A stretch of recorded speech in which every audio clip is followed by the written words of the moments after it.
ตอนิจจังทุกสิ่งไม่ยั่งยืนจีรังย่อมผุพังตามกาลเวลาจะฝืนให้ยั่งยืนจนสิ้นโลกาอย่าได้หวังดังปรารถนาองค์พระพุทธาท่านตรัสสอนไว้เกิดแล้วคงไม่แคล้วต้องชราแก่อาคราวแก่สมปัญญาทั่วภารามีถมไปเจ็บทุกข์ย่อมเวียนวนมีพ้นไกลๆสัตว์โลกล้วนรู้แน่แก่ใจเกิดแก่เจ็บตายหลีกไปไม่พ้นใครหลงคิดหลงปิดอัตตาว่าใจแจ้งกมลแม้นใครปลงได้คงสุขล้นชีวิตมีมองมนเกิดมาเป็นคนสมบูรณ์ดับหายเพียงร่างกายไว้ชีวาแต่กุศลผลกรรมทำมาย่อมแปลงค่ากลายเป็นทุนส่งผลให้ทุกคนเวียนวนไม่สูญสุขและทุกข์เป็นไปตามทุนที่พวกคุณได้ก่อทำมา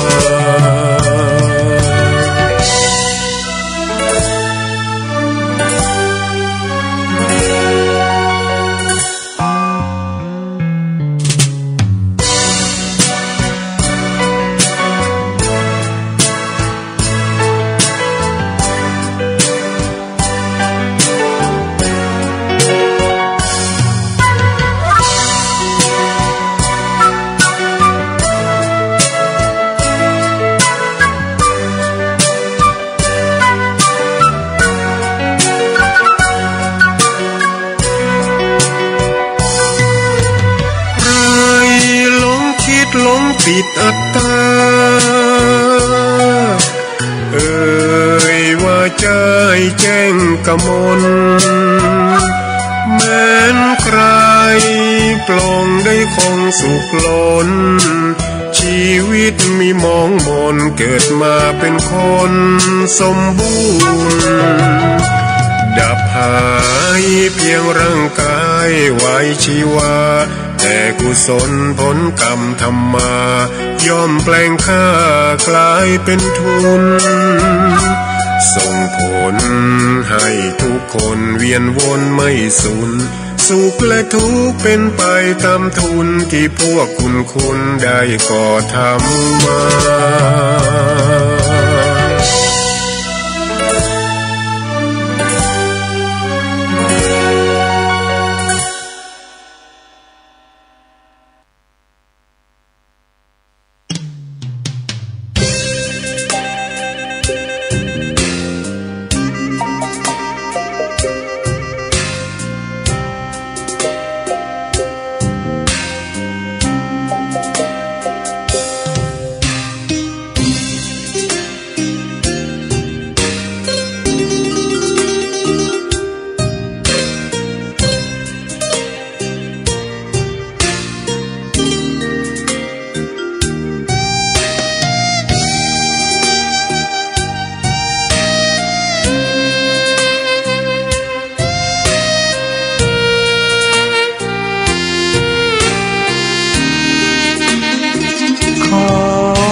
ตำนา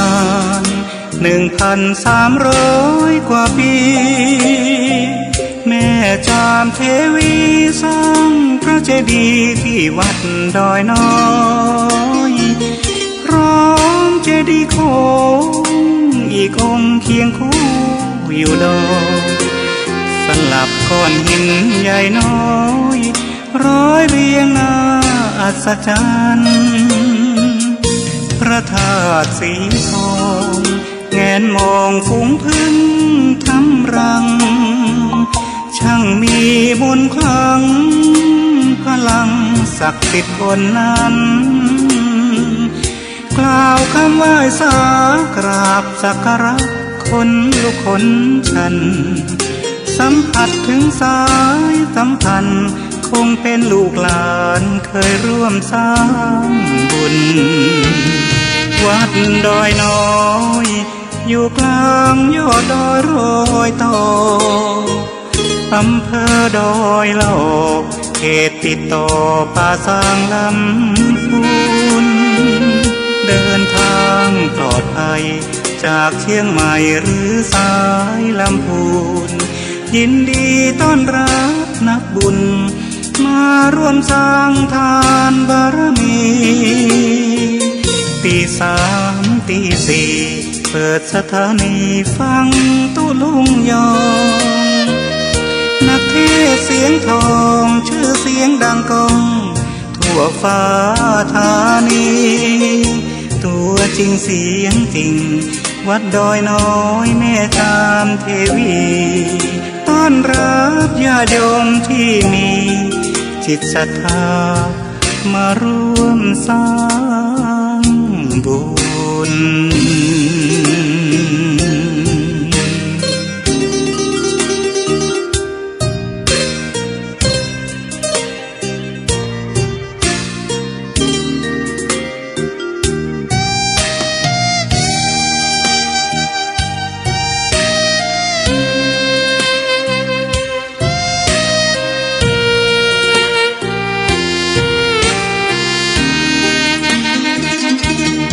วัดดอยน้อ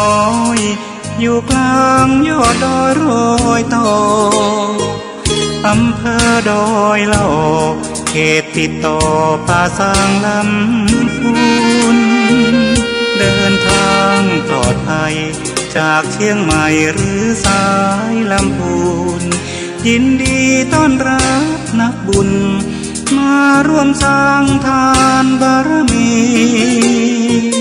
ตีสามตีสี่เปิดสถานีฟังตุลุงยองนักเทศเสียงทองชื่อเสียงดังก้องทั่วฟ้าธานีตัวจริงเสียงจริงวัดดอยน้อยแม่ตามเทวีต้อนรับญาติโยมที่มีจิตศรัทธามาร่วมสร้างบุญ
ยศและลาภหาไปมิได้แน่เว้นเสียแต่ต้นทุนบุญกุศลทิ้งสมบัติทั้งหลายไว้ปวงชนร่างของตนเขายังเอาไปเผาไฟ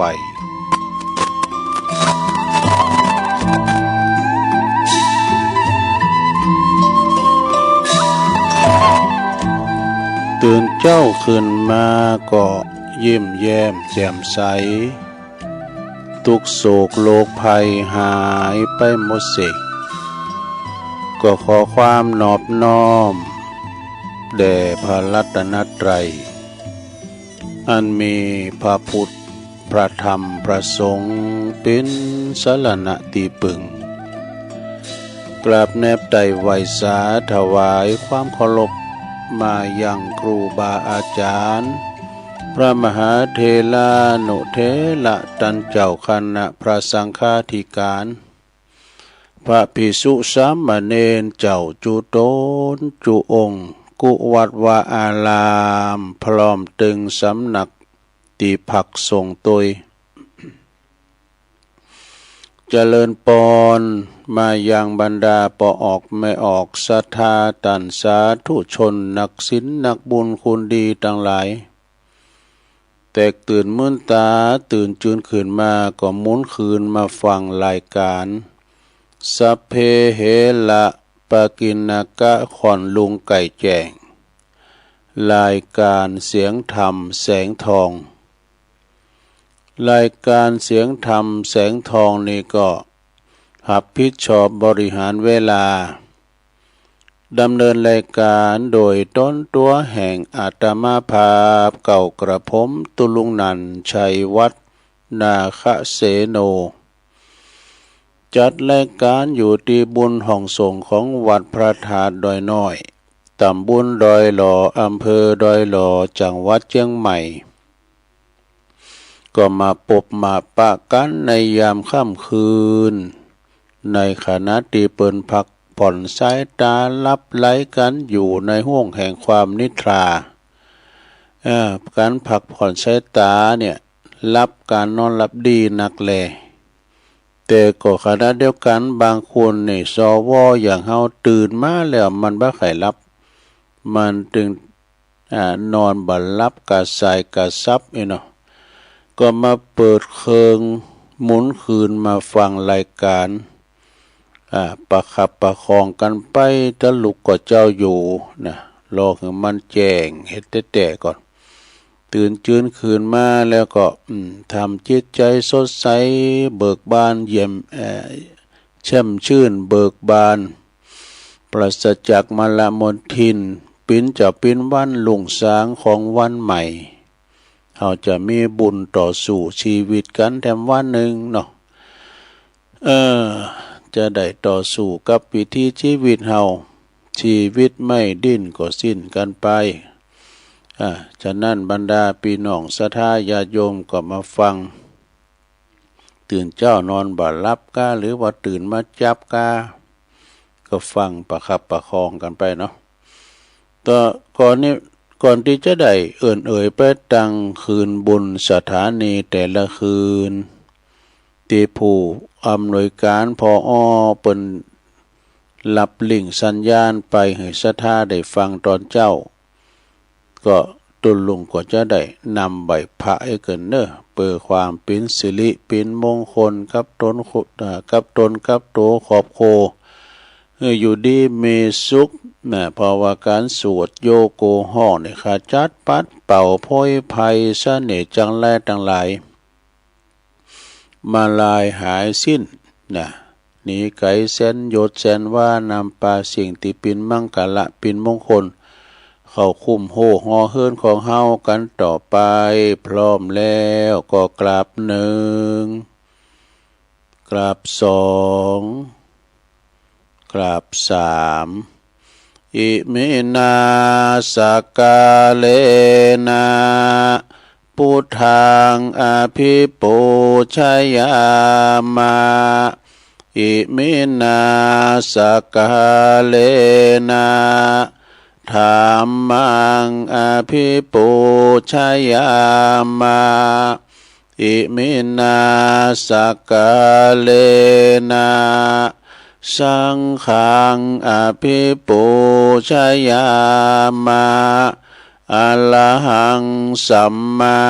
สัมพุทโธภะคะวาพุทธังภะคะวันตังอภิวาเทมิสวากขาโตภะคะวะตาธัมโมธัมมังนะมัสสามิสุปฏิปันโนภะคะวะโตสาวกสังโฆสังฆังนะมามิ นะโม ตัสสะภะคะวะโตอะระหะโตสัมมาสัมพุทธัสสะนะโมตัสสะภะคะวะโตอะระหะโตสัมมาสัมพุทธัสสะนะโมตัสสะภะคะวะโตอะระหะโตสัมมาสัมพุทธัสสะอิติปิโสภะคะวะอะระหังสัมมาสัมพุทโธวิจาจารณะสัมปันโนสุขโตโลกวิตูอนุตตโลปุริสตัมมาสาลาธิสัทธาเทวมนุสสานังพุทโธภะคะวะเตสวะคาโตภะคะวะตาธัมโมสันติติโกอากาลิโกเอหิปัสสิโกโอปันนยิโกปัจจตังเวทิตาโปวินโยเหติสุปฏิปันโนภะคะวะโตสาวกสังโฆอุจจุปฏิปันโนภะคะวะโตสาวกสังโฆญายะปฏิปันโนภะคะวะโตสาวกสังโฆสามิจิปฏิปันโนภะคะวะโตสาวกสังโฆยะติตังจัตตาลิปุลิสะยุคาเนอัฏฐปุลิสะปุคคลาเอสะภะคะวะโตสาวกสังโฆอะหุนยโยปะหุนยโยตักขินยโยอัญจลิกาลนิโยอนุตตลังปุญญเขตังโลกัสสติจายันโตโพธิยามุเลสกายานังนันทิวัตโนเอวังตวังวิจัยโยโหหิจายสุจายมังคัลเลอปัลลาจิตตปันลังเกสีเสปทาวิปุคัลเลอภิเสกสัมปะพุทธานังอังคปัตโตปัมโมทาติสุนักตังสุมังคลังสุปาภาตังสุโหติตังสุขันโนสมุโหโตจัสสุเยถังพระมาจาลิสุปะทะขินังกายกัมมังวาจากัมมังปะทะขินังปะทะขินังมโนกัมมังปณิทิเตปะทะขินาปะทะขินานิกาตวนะลาพันตเถปะทะขิเนสัพพิติโยวิวัจจันตุสัพพะโลกโกวินาศตุมาเตภวัตวันตัลลายโยสุขีติงกายุโกภวะอภิวาตานาสีลิสันนิจังวุตตาปัจจายโนจัตตาโลธัมมาวัฏันติอายุวันโนสุขังปะลัง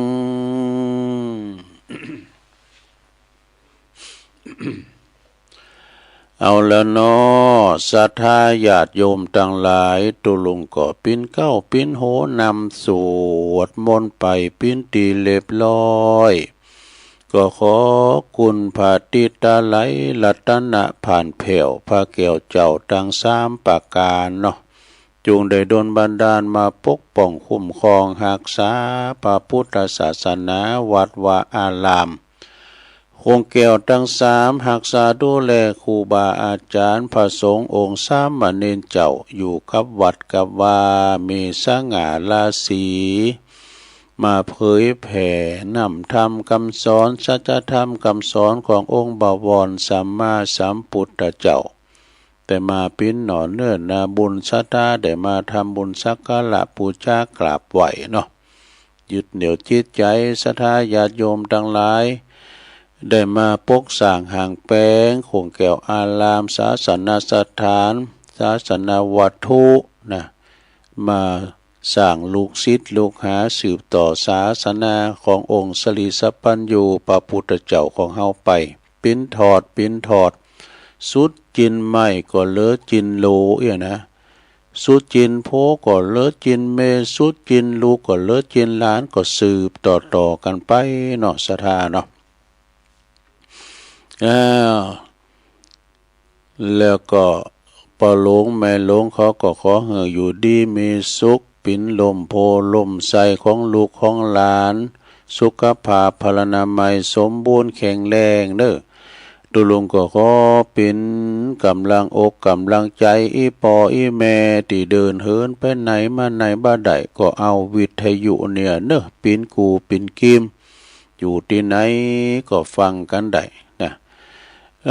ต่างปอบ้านแม่บ้านจะขับรถขับลาออกคุ้มออกโห่ไปกาดไปลีไปที่ไหนก็ตามขอให้มีสติก่อนสตาร์ทรถมันหนักมันหลายระวังถึงรถเปิ้นรถเฮาจะออกจากคุ้มจากโห่จากกองจากซอยก็เลี้ยวซ้ายแลขวาปลอดภัยแล้วบ่นี่ก็เลี้ยวไปเดินทางแคล้วคลาดปลอดภัยทุกตารางกิโลเมตรของการเดินทางทั้งขาไปทั้งขากลับเนาะเอาละตอนนี้ไปตุลุงก็จะเอ่ยไปกลางคืนบุญสถานีวิทยุในเครือข่ายที่เปิดหับสัญญาณรายการธรรมะภาคภาษายองช่วงเวลาตั้งแต่ตี 3 ถึง 5 โมงดังต่อไปนี้นึกก็ขอขอบคุณสถานีวิทยุคลื่นพระพุทธศาสนาการศึกษาและวัฒนธรรมของวัดไฟหินเนาะเด้อตำบลสุเตปอำเภอเมืองเชียงใหม่ FM 104.50 เมกะเฮิรตซ์โดยเมตตาบารมีธรรมอาจารย์พระครูสมุวิสุวัฒน์วรกิจโจผู้อำนวยการสถานีเฮาลิงสัญญาณไปตุลุงทองจบก็ฟังเพลงบักเก่าของตุลุงจัดไปขอบคุณสถานีวิทยุคณะสงฆ์อำเภอฝางตั้งอยู่ที่วัดพระพุทธบาทอุดมน้ำบ่อสาวาสำนักวิปัสสนาเนอ FM 88.50 เมกะเฮิรตซ์โดยเมตตาบารมีธรรมหลวงพ่อพระครูสุจิตานุรักษ์ด็อกเตอร์เจ้าคณะอำเภอฝางนะครับเนอะเป็นผู้อำนวยการสถานีคืนใหม่เฮา 88.50 เมกะเฮิรตซ์ขอบคุณตุบิเลินด้วยเนอะตุบิเลินอยู่ด้อยถาดเปิ้นรีโมทเข้ามาเปิดปิดได้นะเสียงดังก้ำยังกล้าโทรไปหาตุบิเลินเนอะอยู่ด้อยถาดขอบคุณสถานีวิทยุแดนดินถิ่นล้านนาตั้งอยู่บ้านฮงโง่ตำบลนำบ่อหลงอำเภอสันป่าตองจังหวัดเชียงใหม่ FM 103.50 เมกะเฮิรตซ์โดยคุณรุจิสมบัติเงาคำนะฮะแล้วก็ยันอสม2 เท่าเฝ้าลานจากน้ำบ่อหลงด้วยขอบคุณสถานีวิทยุคลื่นธรรมะของซุ้มซนวัดห้วยตองซักตำบลคงเป้าอำเภอจอมทองเนอะ FM 98.75 เมกะเฮิรตซ์โดยเมตตาบารมีธรรมอาจารย์พระครูวาปีวรมณิตเนอะโซนไต่ซ้ายแต่ก็ฟังกันไปหนักหลายขอบคุณสถานีวิทยุมนต์เสียงธรรมจากอำเภอแม่แจ่มเนอะวัดบุภาราม FM 106.25 เมกะเฮิรตซ์โดยเมตตาบารมีธรรมหลวงพ่อพระครูมงคลวิสิทธิ์หลวงพ่อเจ้าคณะอำเภอแม่แจ่มแล้วก็ขอบคุณท่านพระปลัดอุทัยถึง2อุทัยโดยเนอะขอบคุณสถานีวิทยุเน็กเนลเรดิโอ FM 96.75 เมกะเฮิรตซ์ตั้งอยู่ที่บ้านโจงตำบลทุ่งขวาวห้างหุ้นส่วนจำกัดอนุสรณ์เรดิโออำเภอเมืองปานจังหวัดลำปางเนอะขอบคุณสถานีวิทยุชุมชนคนเหนือเขื่อนตั้งอยู่ที่บ้านดุงดำอำเภอฮอดจังหวัดเชียงใหม่ FM 90.75 เมกะเฮิรตซ์เนอะขอบคุณสถานีวิทยุวัดบรรพตสถิตเนอะตั้งอยู่ที่วัดบรรพตสถิต FM 106.50เมกะเฮิรตซ์จังหวัดลำปางพุ่นนะขอบคุณในเมตตาธรรมอาจารย์พระครูท่านพระมหานพดลสุวรรณเมธีผู้อำนวยการเฮาเนาะขอบคุณท่านพระมหาสมชาติโดยสีคำเรดิโอบรรณาเหลืองนอกอำเภอเวียงสาจังหวัดน่านเนาะอันนี้ก็เป็นคืนบุญต่างๆเด้อศรัทธาญาติโยมที่เปิ้นมีน้ำจิตน้ำใจโผดภายปานนี้คุณเฒ่าคุณแก่งอมอยู่ตั้งบ้านก็เลยลิงก์สัญญาณเอานำเอารายการของครูบาอาจารย์ครูต้นครูองค์นะเอาไปออกรายการวิทยุเปิ้นแล้วก็แผ่พายกระจายเสียงไปให้ทันผู้ฟังที่อยู่ตั้งบ้านปหลวงแม่หลวงเขาก็ดีนอนบัดลับก็ฟังไปเป็นการย่อมจิตย่อมใจเนาะเอานำธรรมเข้ามาชำระจิตใจสืบพระจัตตาคุณเฒ่าไปในตัวด้วยนะอันนั้นก็ฟังกันไปอยู่ที่ไหนก็ฟังกันได้เนาะอยู่ในคุ้มโหหอเฮิรนเฮาอยู่ในเตาหม้อข้าวเตาไฟอยู่ในเฮิรนไฟ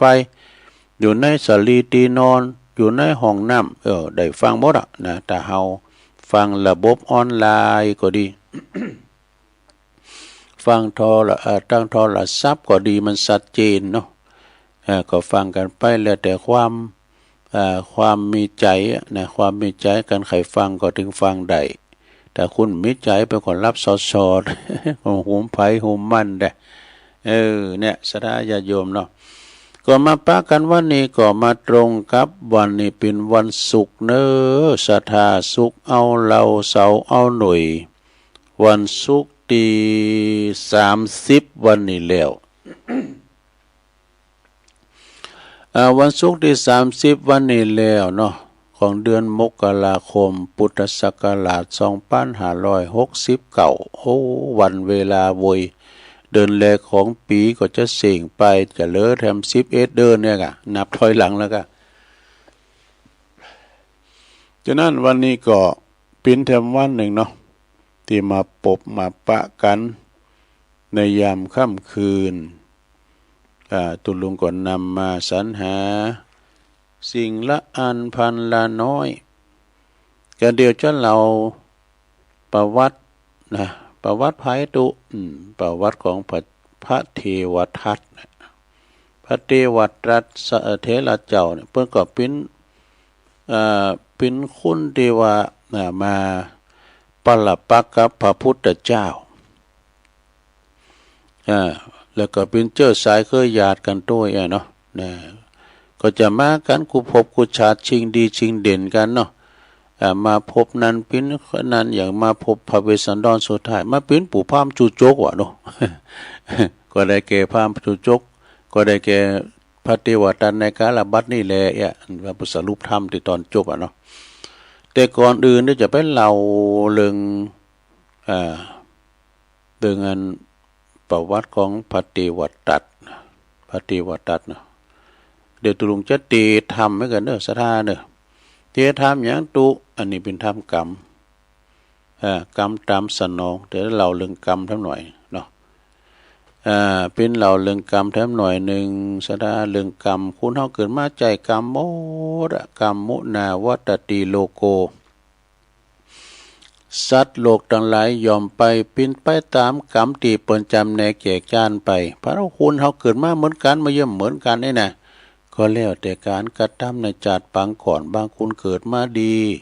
ห่มกินห่มตานเนาะบางคนเกิดมาก่อใจไม่ใส่หลักกรรมชกชิงวิ่งลาว บางคนเกิดมาเนี่ยมีคุณเป็นนับหน้าถือตาโตบ้านโตเมืองเนี่ยมีลูกน้องป่องป้ายบริวารญาติมิตรนี่นะเนาะบางคนเกิดมาอยากไล่เข็นใจตุกอยากขอกับพี่น้องชาวบ้านกำเบิ่งหมอบขอกินกับพี่น้องชาวบ้านนี่ก็มีนะปู่โจกก่อนนะเนาะเดี๋ยวไม่เคยมีอะค่ะบางคนเกิดมาก็ต้องโลกมาเนี่ยเกิดมาเนี่ยปุ่มใส่ใจเหลืองเนี่ยอย่างตุลุงยังวาเนี่ยกันเนาะบางคนก็เกิดมาสมบูรณ์บางคนก็ทุพพลภาพแล้วแต่กรรมไปบุญมันฉะนั้นกรรมตามสนองปีนเชื่อใดศรัทธาลองฟังก่อนเด้อฟังน้ำฟังธรรมแล้วรถทำสาธาโวก่อนอันพ่ออาจารย์พ่อนันอ้ายมีตังใดแพะป่ง มาลัฒนาธรรมกันมั้นิพพานังเยนากาลังลัมมังเยนากาไสยังปันดิโตตังโนมากังอุติสีตุงธรรมามุตตะมังปัจจังอาราธานังกะโลมาฟังไปรับไปลงเน้อนะโมตัสสะภะคะวะโตอะระหะโตสัมมาสัมพุทธัสสะกัมมุนาวัตติโลโกติสาทะโวดุลาสปุริสะทั้งหลายทั้งยิ่งใจน้อยใหญ่ผู้มักไฟเจยบานจึงหือตานบ่ขาดมีสินสะอาดรักษาปาการมามวลหมู่พร้อมหน้าอยู่ฟังธรรมอย่าจากกรรมใหญ่น้อยโดยกรรมเป็นถ้อยสาธารจักเสียการปังปังเป่าเต้ามาเฝ้าตุ่มได้คนยิงใจอยู่ไกลจักเดือดไม่แกนใจเราจะไขบอกกล่าวเฮือรู้ข่าวกี่ยาถึงการนาในโลกว่ามีสุขทุกโศกสูญการพ้องสุขอันนั้นคำเจ้าพ้องก็มาทุกโศกเศร้าเครื่องขี่ไล่และดีนิสัยก็มีกับโลกไตนาค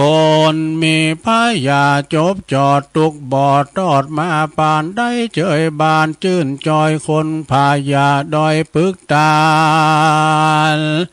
ทุกป่าวันบ่ขาดได้ไม่มาดเครื่องขี่กันว่าจักหือนีพ้นจากทางตุกยากสงสารได้เจยบานนั่นใส่จักป่าได้สันได้เราจะขายบอกกล่าวรู้ข่าวขี่ยาบัดนี้แหละนาศรัทธาอันว่าสัพพัญญูพระพุทธเจ้าได้เทศนาเล่าเป็นคาถาว่ากรรมมุนนาวัตติโลโกดังนี้ขายเก่าจีเป็นหมายว่าสัตว์โลกต่างหลายมวลหมู่ย่อมเป็นไปตามกรรมอยู่ภายมาละพ้องก่อสุขคืนวันค่ำเจ้าบ่โศกเศร้าเครื่องกาพาตานามักไฟหรือใครใดอันใดก็สมใจกู้เชื่อดังไฟเอื้อใจมาโลคาลายพายาตก็บ่มาปาดอินทรีลูกหลานมีใหญ่น้อยสอนอยู่ถอยฟังกามบ่มัวดำกายหยาบกาตำบาปกับตนจุ้มลางคนนั้นใส่กรรมมาสร้างกรรมไว้ลายลามกรรมตรกรรมสนองตามตอบใส่ได้ตกไล่เครื่องกาอนาถายากรายหาเลี้ยงใส่ตามผันเอวคอตาเลี้ยงตองตุกโศกตองเครื่องขี้เปียที่มีบ่ขาดยาก็บ่อาจจักหายย่อมมาพ่องก็ตายแต่น้อยพ่องก็กากาดก็ยามจะลาตามกรรมปามาตอบสายได้ร้ายและดีสัตว์โลกีน้อยใหญ่บ่เว้นไว้ต่างตายย่อมจักวำวายมวยมั่งบ่หล่อข้างคนใดจักได้ไว้หรือจะตามกรรมกายาตามกรรมกาด้วยตานะกรรมเป็นพันเผาเจือใดไฟเอื้อนนำมากรรมนานั้นใส่จะเกิดได้มาเอา คือกายาเหล่านี้เป็นเกาวาจาเล่าเป็นสองจิตใจปองเก่าจิตสามประการนี้เป็นหมายกรรมต่างหลายน้อยมากย่อมมาจากเจตนาดังพระพุทธที่ไว้เทศนาไว้โอวาทเป็นบทบาทคาถาว่าเจตนาหังภิกขเวกัมมังวาตามิดังนี้ภิกขเวดุลาภิกขุทั้งหลายอันว่ากรรมนั้นหมายกล่าวแก่คือหากมาได้แก่การกระทำบุญและบาปกรรมนั้นไซจักสำเร็จได้ด้วยใจกรรมจักนำไปเป็นเหตุไปสู่เขตสถานนั่นแหละนะ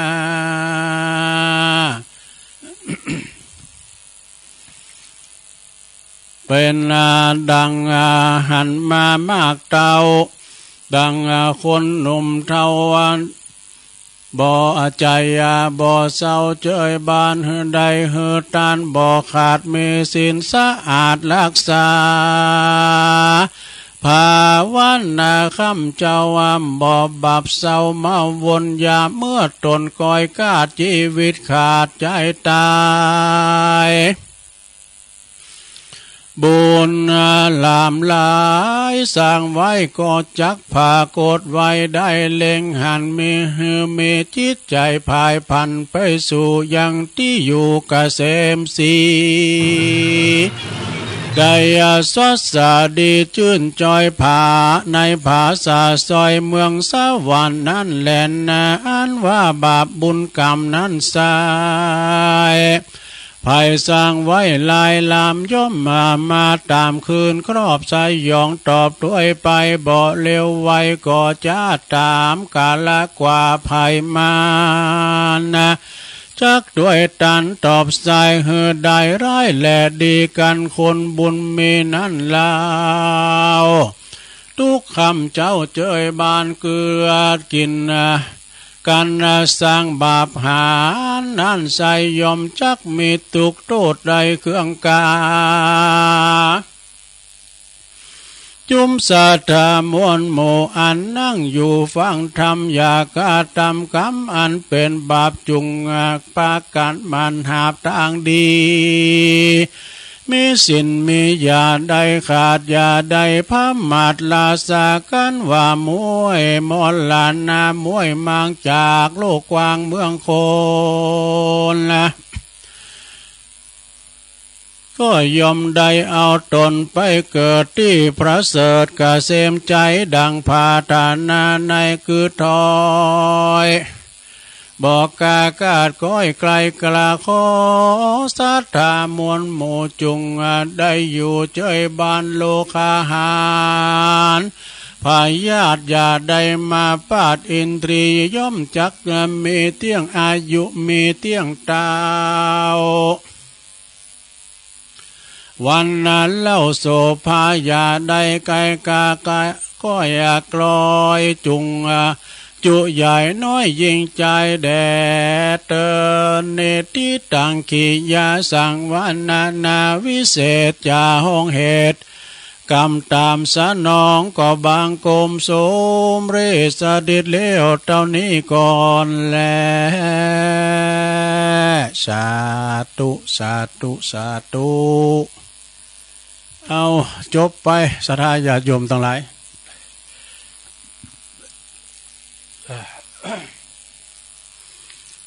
ความจริงเนี่ยมันก็ตังกลางมันก็มีอยู่ในศรัทธาเรื่องกรรมเนี่ยนะ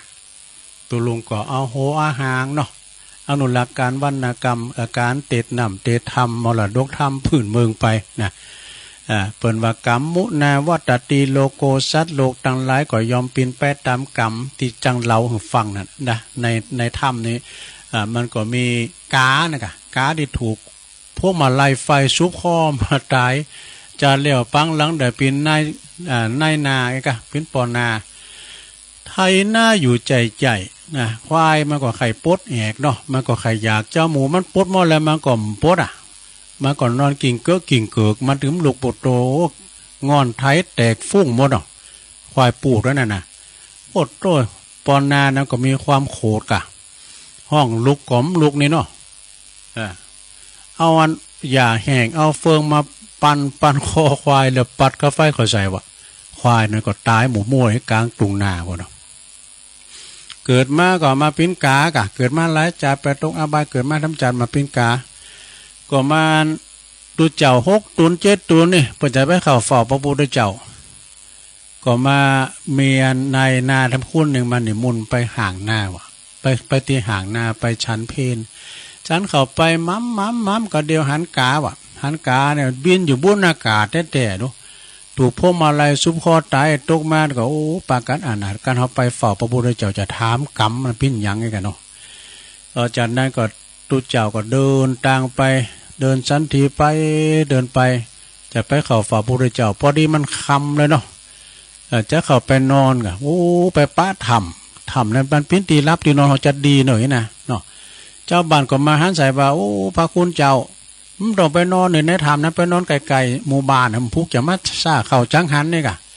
ตุเจ้าตึงร้ายกับฟังไปนอนกะไปนอนที่ในถ้ำปลาโคตรวันขึ้นมานี่หินหลงแหลนทับไม้ก็ปิดหูปากถ้ำไปหมดปวดโถโตเจ้าบ้านหูหันแล้วก็มาช่วยกันปึดจะช่วยกันปึดจะได้ก็ตื่มออกว่ะดูได้7 วันนะสระ7 วันวันที่7นั่นหินหลงนี่ก็เลินออกไปคนเดียวว่าโอ้มันอัศจรรย์เนาะ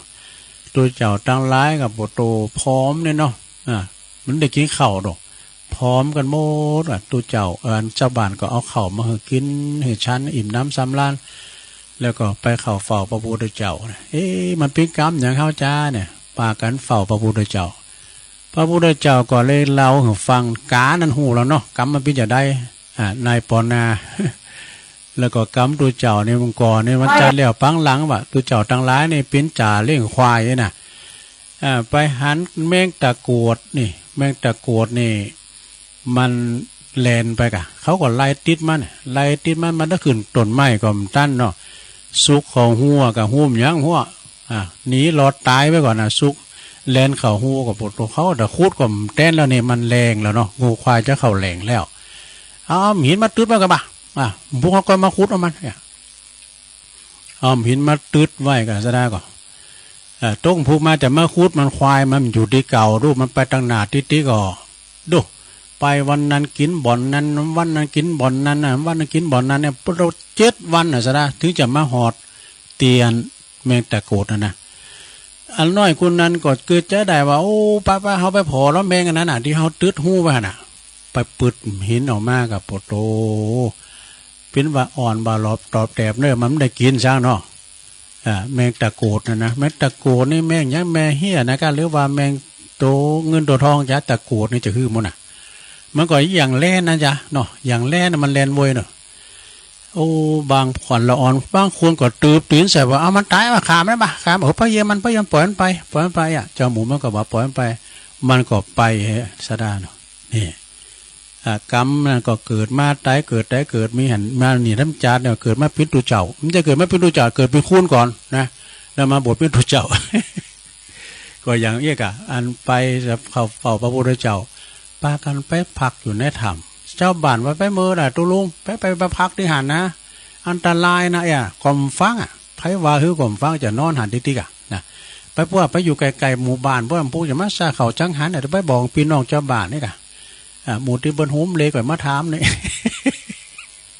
มีหันเตือใช่ไหมพาธุดงไปมาคนเดียวหรอเปิดมาปักกวดหมู่ใจป่านี่กะ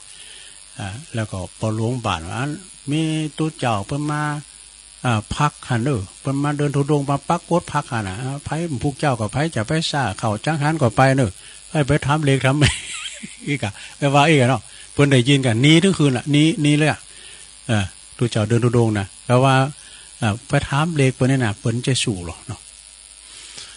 แล้วผลสุดท้ายนี่ก็จะเล่นควายเกิดมาเป็นตัวเจ้าน้ำกองก็เอาได้ไปตกตุกได้ยากใจกรรมเนาะใจกรรมที่มันได้ตืดหูแมงตะกวดดูได้7 วันดูควายหลบอันนี้เป็นกรรมลักษณะธรรมกรรมนะความจริงนี่ก็มันมีในเนื้อธรรมเนี่ยแต่ตัวลุง มาเล่าเอาเนาะมาเล่าเอาว่าทำกรรมสนองในเป็นจะใดนะก็คือมันจะไม่อยู่กรรมกาที่ถูกพวกมาลัยไฟใหม่ขนาดกรรมมันมาหอดนะบินอยู่บนอากาศก็ยังตายอยู่ซะนะก็มันจะตายมานี่นะแต่ว่าตัวเจ้าเขาเนี่ยเปิ้นตายเปิ้นมรณภาพเพราะว่าบางคนก็ตืบตีนใส่เอามันตายปะเอามันตายไม่มีคุณมาหาเพื่อเย็บเปิ้นปล่อยเปิ้นไปมันก็ไปก็มันขาดตายก็ตัวเจ้าหมดนะก็ตายว่ามรณภาพหมดเนาะเนาะ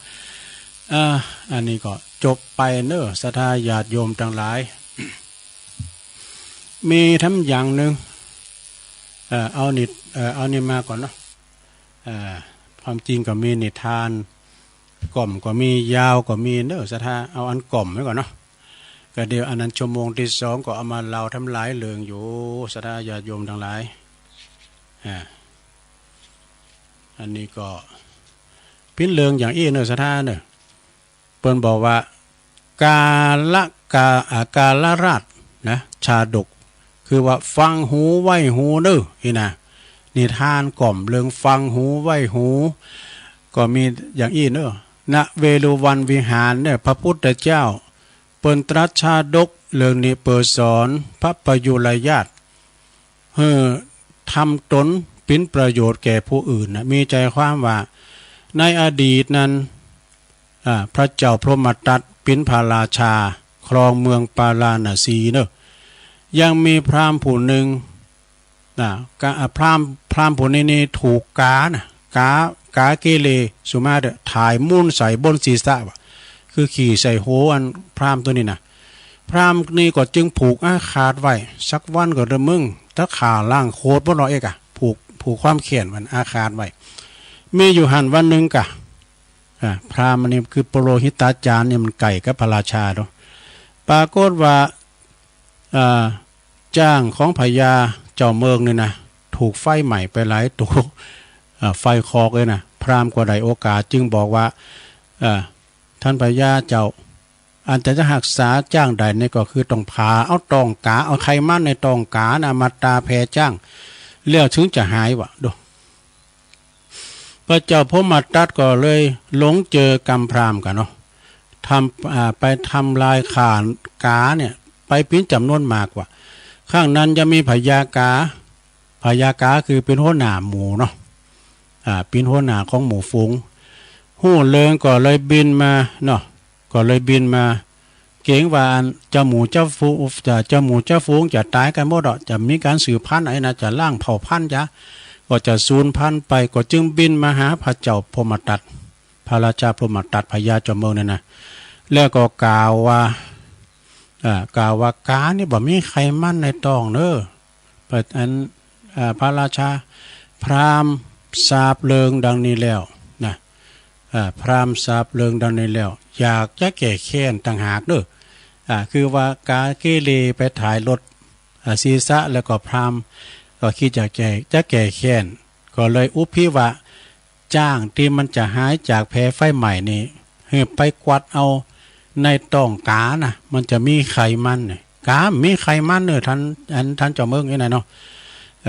แล้วทีนี้ก็ขอให้พระราชาระงับการขากาเถอะระงับการขากาโดนเพราะว่าอันมันจะจิ๊บเจือไปละนะมันจะสูญพันธุ์ไปเลยนะข้างนั้นพระเจ้าพรหมทัตหู้ความจริงทั้งหมดก็ละอายแก่ใจว่าที่ได้ขากาไปหลายเนาะก็จึงยกเลิกการขากาแล้วก็กล่าวอภัยทานแล้วก็ปากันเจ้าบ้านเจ้าเมืองหุงเข่าเล่งกาก็เลยเจริญวัยใหญ่มาแถมนะจนว่าสิ้นอายุไปเรื่องนี้ก็จบลงไปในกาลต่อมานี่พระเจ้าพรหมทัตนั่นก็คือพระอานนท์นี่พญากานั่นก็คือเราตถาคตเรื่องนี้เปิ้นบอกว่าข้อคิดเปิ้นบอกว่าก่อนที่จะเจอไผฟังหูไว้หูก่อนเด้ออันนี้ก็จบลงไปซะท่ามีแถมเรื่องหนึ่งอันนี้เรื่องไอ้เนอะซะท่าเนอะนักเลงสุรานี่เปิ้นว่าสิงคาละชาดกอุบายนักเลงสุราพิจารณาลองฟังบ่เด้อณเวลุวันวิหารทำแล้วนะพระพุทธเจ้าตรัสสาเหตุ ตีพระเทวทัตพยายามจะสังหารพระองค์มีใจความว่าดังนี้นะพระตถาคตเสวยพระชาติปิ้นพญาจิ้งจอกคือหมาจิ้งจอกแล้วเนาะมีหันจาดหนึ่งก็เปิ้นได้เสวยพระชาติเป็นสุนัขจิ้งจอกปิ้นพญาสุนัขจิ้งจอกเนอะแล้วก็มีอยู่หันวันหนึ่งเนอะนักเลงสุราเนี่ยนะนักเลงสุรากลุ่มหนึ่งเนี่ยไปดื่มกันสุรากันโลมกันเฉลิมวันคลองลาดของเมืองพาราณสีว่าโอ้เพิ่นก็มีวันนั้นก็ได้จะร้องกันแบบเมาไม้กันปวดโตเอาเนื้อสุนัขจิ้งจอกมาปีงมาอย่างมากับแก้มกันว่านะในนิทานนี่นะโอ้ปรากฏว่าเอาเนื้อสุนัขสุราเอาเนื้อสุนัขมากับแก้มสุราก็จึงเกิดว่าโอ้มันเสี่ยงมันหมดเพราะนั่นนี่เนื้อไม่ละปากันไปลาบ่ะไปลาได้ไหมกะไปลาสุนัขจิ้งจอกเต็มแล้วเปิดจะเอามาทำเป็นของกับแก้มสุราว่ะโดยนักเลงสุราออกอุบายแกงทำปิ้นตายนะแกงทำปิ้นตายว่ะนักเลงสุราเนี่ยมันแต่งตายเนาะแล้วก็หมูอาหารเนี่ยมันบ่เบื่อเนาะมันสุนัขทั้งหลายเนี่ยมันก็จะมากินกันพอสุนัขจิ้งจอกมาไก่เข่ามันก็จับตุบโหเสียนี่นะแต่พญามาจิ้งจอกนี่เปิ้นหูก้นหูบัดลงก้นนักเลงบัดลงก้นนักเลงสุรานะจึงบันดาลโทสะลุกขึ้นนักเลงสุราก็บันดาลโทสะลุกเอาไม้ค้อนมาขวางนะคือว่ายับเนี่ยก็เอาขวางพญามาจิ้งจอกเปิ้นก็แต่ผาดมันถูกใช่ไหมนะมันถูกโหปัญจกรรมพญานักเลงสุราก็เลยตะโกนว่าไปเนาะคำรามไปว่าพญาจิ้งจอกโดยความโทสะว่าข้าวนี้นะโจกดีของมึงนะมึงเฮ้ยนะข้าวนี้นะกูผาดได้เนอะพญามันขวางมันถูกนะการกูเมาเนี่ยปะโถถูกงอนเนอะอันนี้มันเมาได้แล้วมันจางดีเลยมันผาดไปพญานกพญาแม่มาจิ้งจอกก็เลยกลับสวนไปว่าแต่เมื่อทานเสียชีวิตแล้วคงจะบัพพลาดตกบ่อนหกปิ้นแน่แต่ก่อนที่จะวิ่งหนีไปจบสระ อันนี้มันกล่อมเนาะการละต่อมานี่นักเลงสุรานั่นก็คือเทวทัตท่านนักเลงสุรานะพญามาจิ้งจอกนั่นก็คือเราตถาคตนั่นเองขอคิดเรื่องนี้เพิ่นบอกว่าวิธีพ้นภัยคือการตั้งอยู่บนความบัประมาทนี่ถ้าว่าพญามาจิ้งจอกประมาทนี่นะมันแต่งตายเนาะนักเลงสุราแต่งตายเข้าไปไก่มันน้อยยับเอาค้อนบุบอันนี้ยับมันได้จบลงไปศรัทธาญาติโยมทั้งหลายนักเลงนักเลงสุราเนาะก็เอามาเล่าเสริมสู่จู้กันฟังไปพอออกศรัทธาญาติโยมฟังนำฟังธรรมไปแล้วก็ฟังนิทานทำไปแต่ก็เนาะมันจะได้ปันป้อนสักกรรมนี่ปันป้อนธรรมให้ก่อนบ่ดูกรรมมุนาวัตติโลโกมันได้ปันป้อนธรรมเอาปันป้อนนี่ก่อนเนาะปันป้อนนี่ก่อนมันต้องไหวเด้อไหวในใจเอาสัพพิติโยวิวัจจันตุสัพพะโลกโกวินาศตุมาเตภวัตวันตรายโยสุขีติขายุโกภวะอภิวาทานาสีริสานิจังวุธาปจายโนจัตตาโลธรรมาวาทันติอายุวันโนสุขังปะลั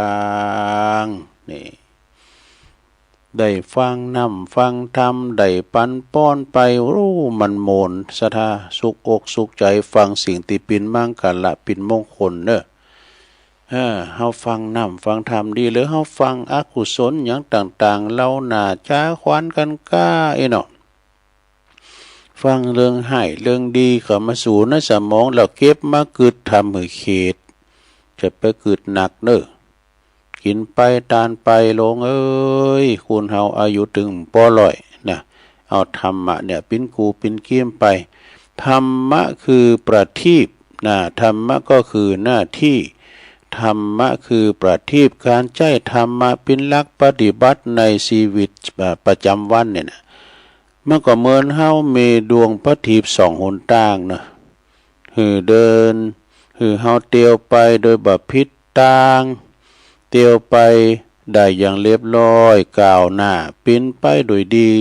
ชีวิตของเฮาก็จะบ่ตกต่ำนะก็จะบ่ตกต่ำมันกินมันตันเฮาฮักในธรรมมันรักษา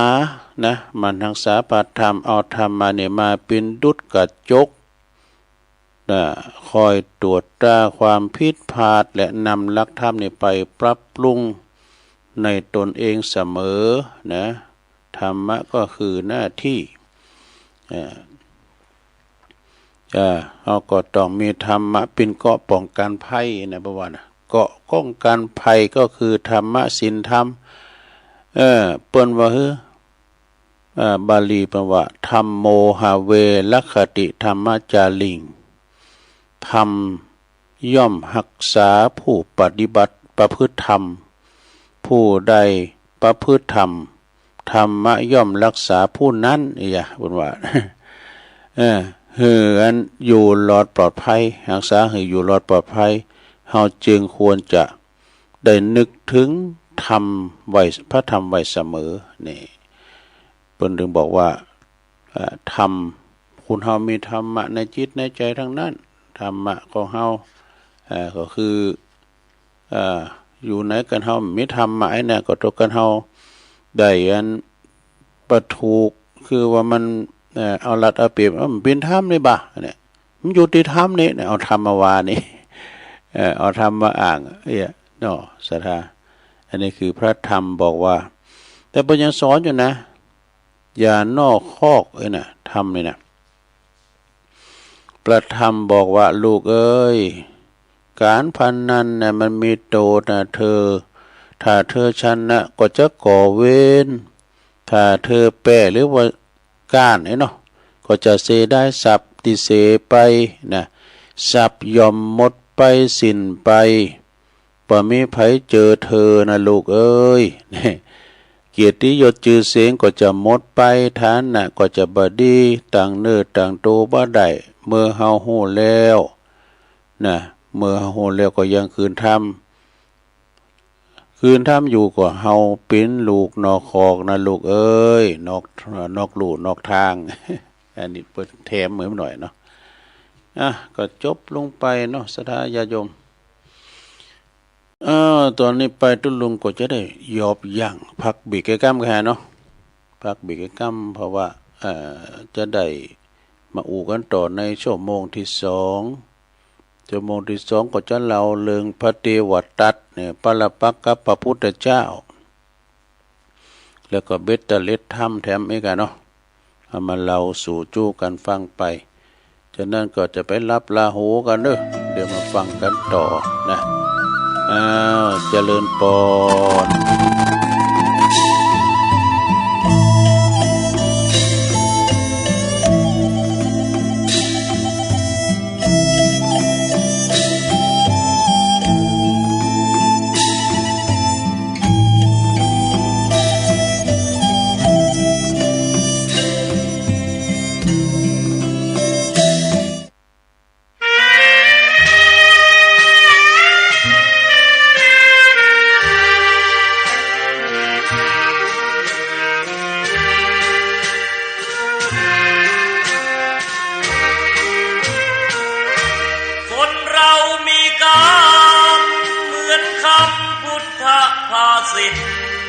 ว่าเกิดมาใช้นี้ชีวิตลิขิตไปตามบาปกรรมสร้างมาเกิดมาเป็นคนบ้างมีบ้างจนเป็นธรรมดาเหมือนเป็นสัญญาโลกเรานี้นาเปรียบโรงละครเกิดมาทุกคนไม่พ้นที่เชิงตะกอนเหลือตัวล่อนจน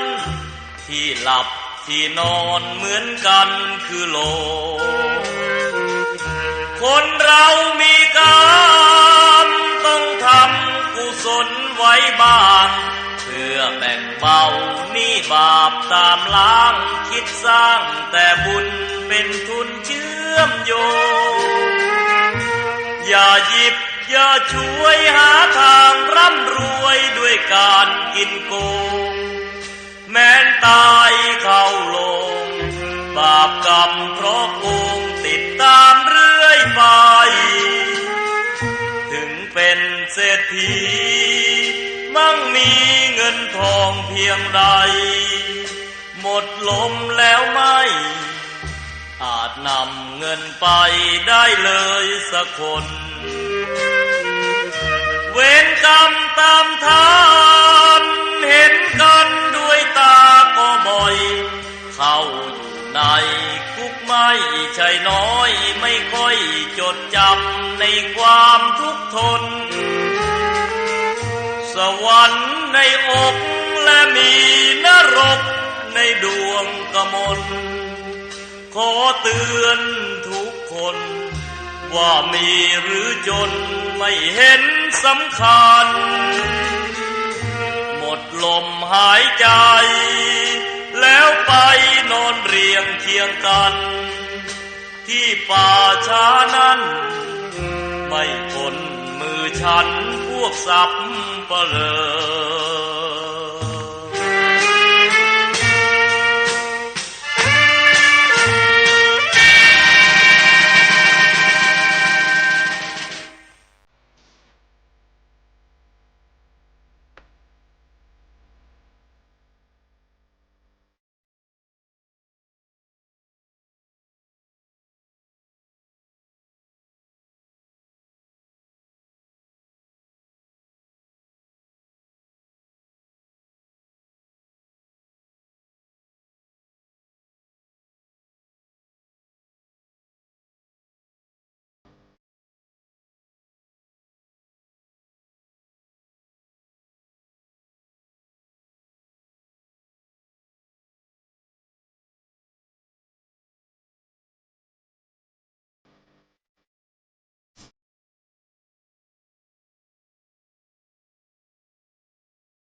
ตัวลงก็พักเบรกพักครึ่ง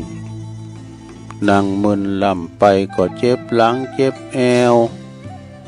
ลุกมายกใหญ่ไข่ตีเตียวไปเตียวมายืดเส้นยืดสายจิบน้ำลงคอแล้วก็มาโอกันต่อในชั่วโมงที่สองเนอะขณะนี้ตันตั้งหลายก็กำลังฟังรายการสัพเพเหระปากินากะขอนลุงไก่แจ้งรายการเสียงธรรมแสงทองดำเนินรายการโดยตู้ลุงยองก็มานั่งอู่นั่งจ้าเหมือนกับพี่บ่านั่งอยู่นี่คนเดียวอู่ดิบอมเหมือนแบบมีไปฟังไงนะเนาะแต่เพิ่นก็ฟังกันอยู่เนาะฟังไปรับไปตัวไอ้น่ะฟังไปฟังตุวาธรรมก็รับไปมันเป็นธรรมก่อมรับแต่นะขณะตุเตก็ยังที่จะรับในอยู่ ก็ฟังกันไปตุลุงก็สรรหาเอาอันนั้นหน่อยเอาอันนี้หน่อยเนาะมาเล่าสู่จูกันฟังบัดนี้เป็นเวลาอยู่ตี 4 กับ 6ตี 4 กับ 6 นาทีเนอะศรัทธาญาติโยมทั้งหลายตื่นกันมาพลันเนาะก็วันพุกตุลุงก็จะน้อมนำเอามรดกธรรมหรือว่าธรรมบรรยายมาเล่าสู่จูกันฟังวันพุกวันเสาร์นี่ก็จะต้องมีกิจกรรมเด้อเนอะศรัทธาเด้อได้เอามือนะได้กิจกรรมในวันศีลเนี่ยนะยกวัดมาบ้านอาราธนาธรรมอาราธนาศีลเนี่ยมันมีกรรมเหมือนกันหมดอะเนาะศรัทธากรรมอาราธนาเนี่ยพระพุทธเจ้าพระยศตีตั้งนะโมเลยขมใจก็มีพรหมมาจโลกาเจิญเปิ้นนิมนต์เตกันเนาะอย่างปนนั้นอายนะกะปนนั้นอายแพ้โป่งเปิ้นอาราธนาธรรมก็เตน้ำเตธรรมมันมีกรรมหมดอะนะกรรมค้อมดอกไม้ไปวัดลืมแล้วก้าหลงการเขาจัดเด็ดดอกไม้ไปวัดเปิดว่า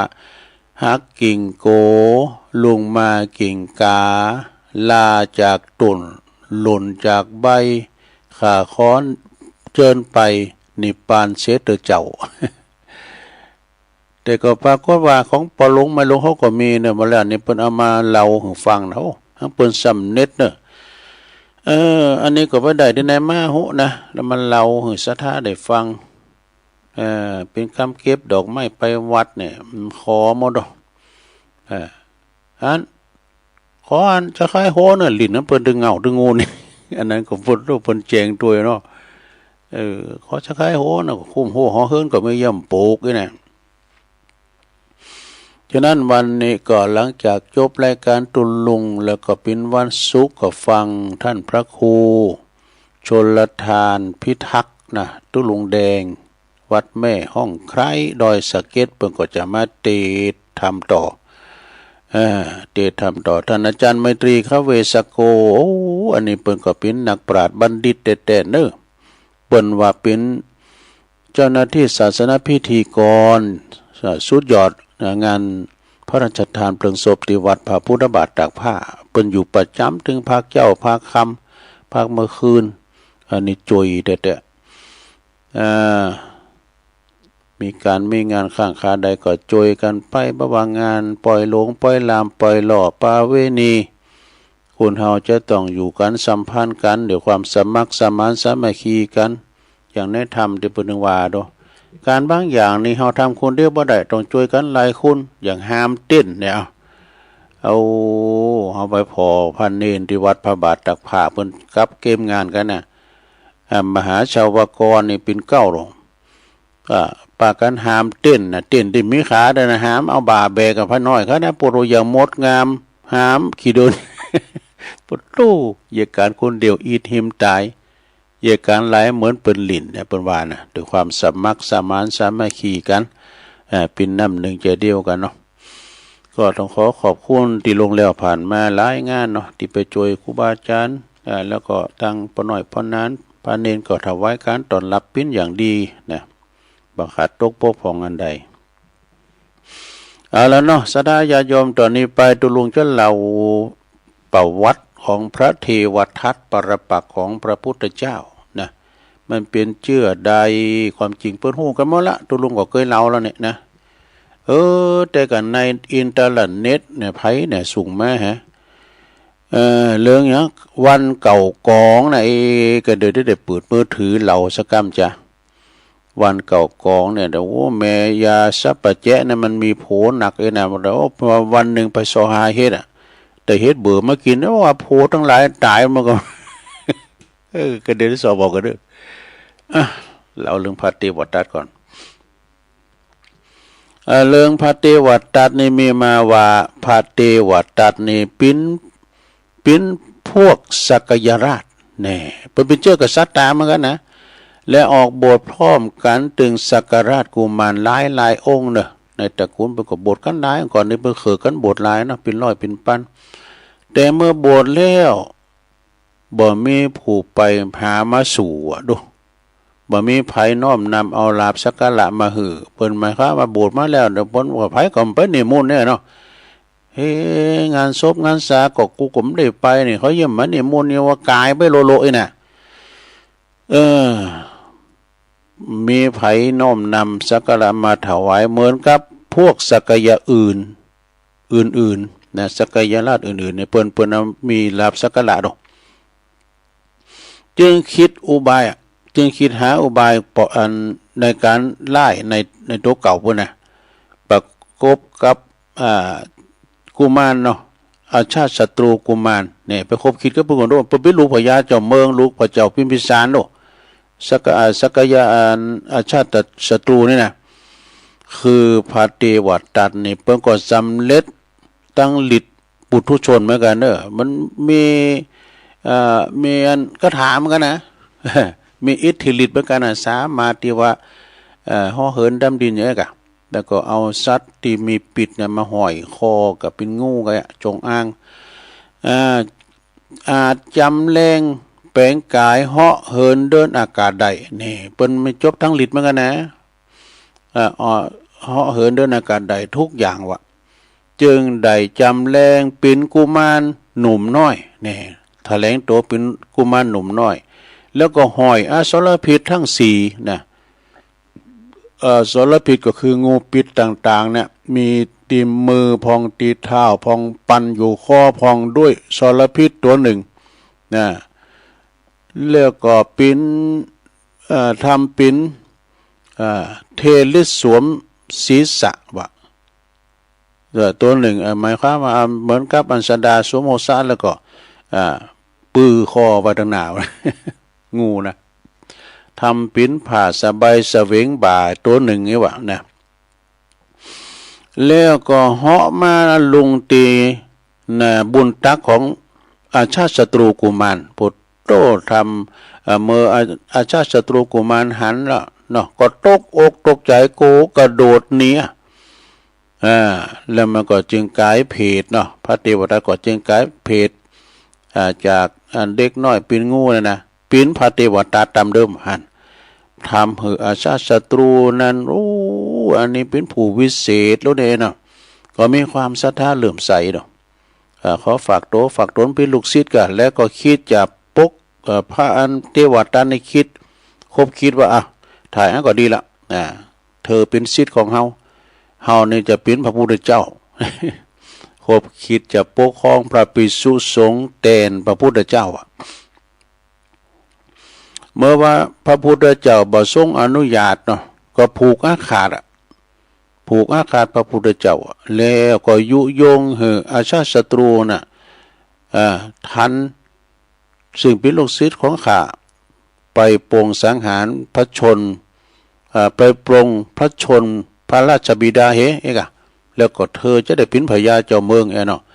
ส่วนต้นโตแห่งเฮาเนี่ยจะพยายามปรงพระชนพระพุทธเจ้าดูมันคือการใหญ่นะโดยอาการต่างๆคือข้างแรกกอดใจโผกนายมังขนูเอาธนูไปยิงพระพุทธเจ้าพระพุทธเจ้าก็เตรียมจะลบนะไปยิงไปลูกศรธนูกลายเป็นดอกไม้หมดเนาะอิทธิฤทธิ์นะกลายเป็นดอกไม้ดอกม่อนมาประดามาปูชาพระพุทธเจ้านะข้างที่สองขึ้นไปกิ่งบ่หินศิลาเนาะบ่หินศิลาบนดอยเขาคิดจะกูดปุ่น ลุงมาเนี่ยเปิดจะเหอะมันตกใส่พระพุทธเจ้าเนี่ยครั้งที่หนึ่งครั้งที่สองนี่แปลว่าหินโหลงมันไปปะใส่กันมันไปปะใส่ก็ไม่หลงมันแตกแล้วก็สะเก็ดมาสะดินใส่พระเท้านะมันจะพระบาทกันเนาะพระเท้าเลิศยิ้มกะเนี่ยปิ้นโตละนะปิ้นโตนักละแต่ทำให้พระพุทธเจ้าเลิศยิ้มเลิศจำครั้งที่สามเนี่ยครั้งที่สามก็ปล่อยจ้างนาลาคิรีจ้างก็โตตกมันโนแลนเข้ามาดิกะแลนเข้ามาเนี่ยมาถึงหันไปว่าขมูบหมอพระกะสยบสีโลละด้วยพลังพุทธานุภาพของพระพุทธเจ้าแต่ทำได้สักอย่างตั้งแต่บัดสำเร็จทั้งสามครั้งนี่จึงได้ออกอุบายทำลายสงฆ์เนี่ยจะทำลายสงฆ์คือแตกแยกจากกันเป็นสองฝ่ายนี่เนี่ยยังสงฆ์ให้แตกจากกันเนี่ยเป็นบาปที่สุดเป็นว่าเมื่อได้ลงบทก็กันเนี่ยไปยุแยงแต่แข่งโลเนี่ยมันก็หนึ่งในอนันตริยกรรมหานะเรียกว่าทำสังฆเพศนะเนี่ยพานเทวทัตจะทำสังฆเพศก็คือไปทูลขอวัตถุสี่อย่างเลยนะไปขอที่ยากที่สุดที่ตุเจ้าทำมาได้อย่างตุลุงเขานี่ทำมาได้นะ ไม่หาอย่างหาประการไม่อย่างประลำคือทรงบัญญัติวัตถุหาประการขึ้นมาไว้ว่าคือพระภิกษุทั้งหลายเนี่ยไปอยู่ป่าพุ่นภาวนาชีวิตหนึ่งนี่นะบิณฑบาตฉันอย่างเดียวนะเปิ้นขึ้นเฮิรนใหม่ก็ไม่ได้ไปกินข้าวเฮิรนใหม่เปิ้นเนาะนี่นะ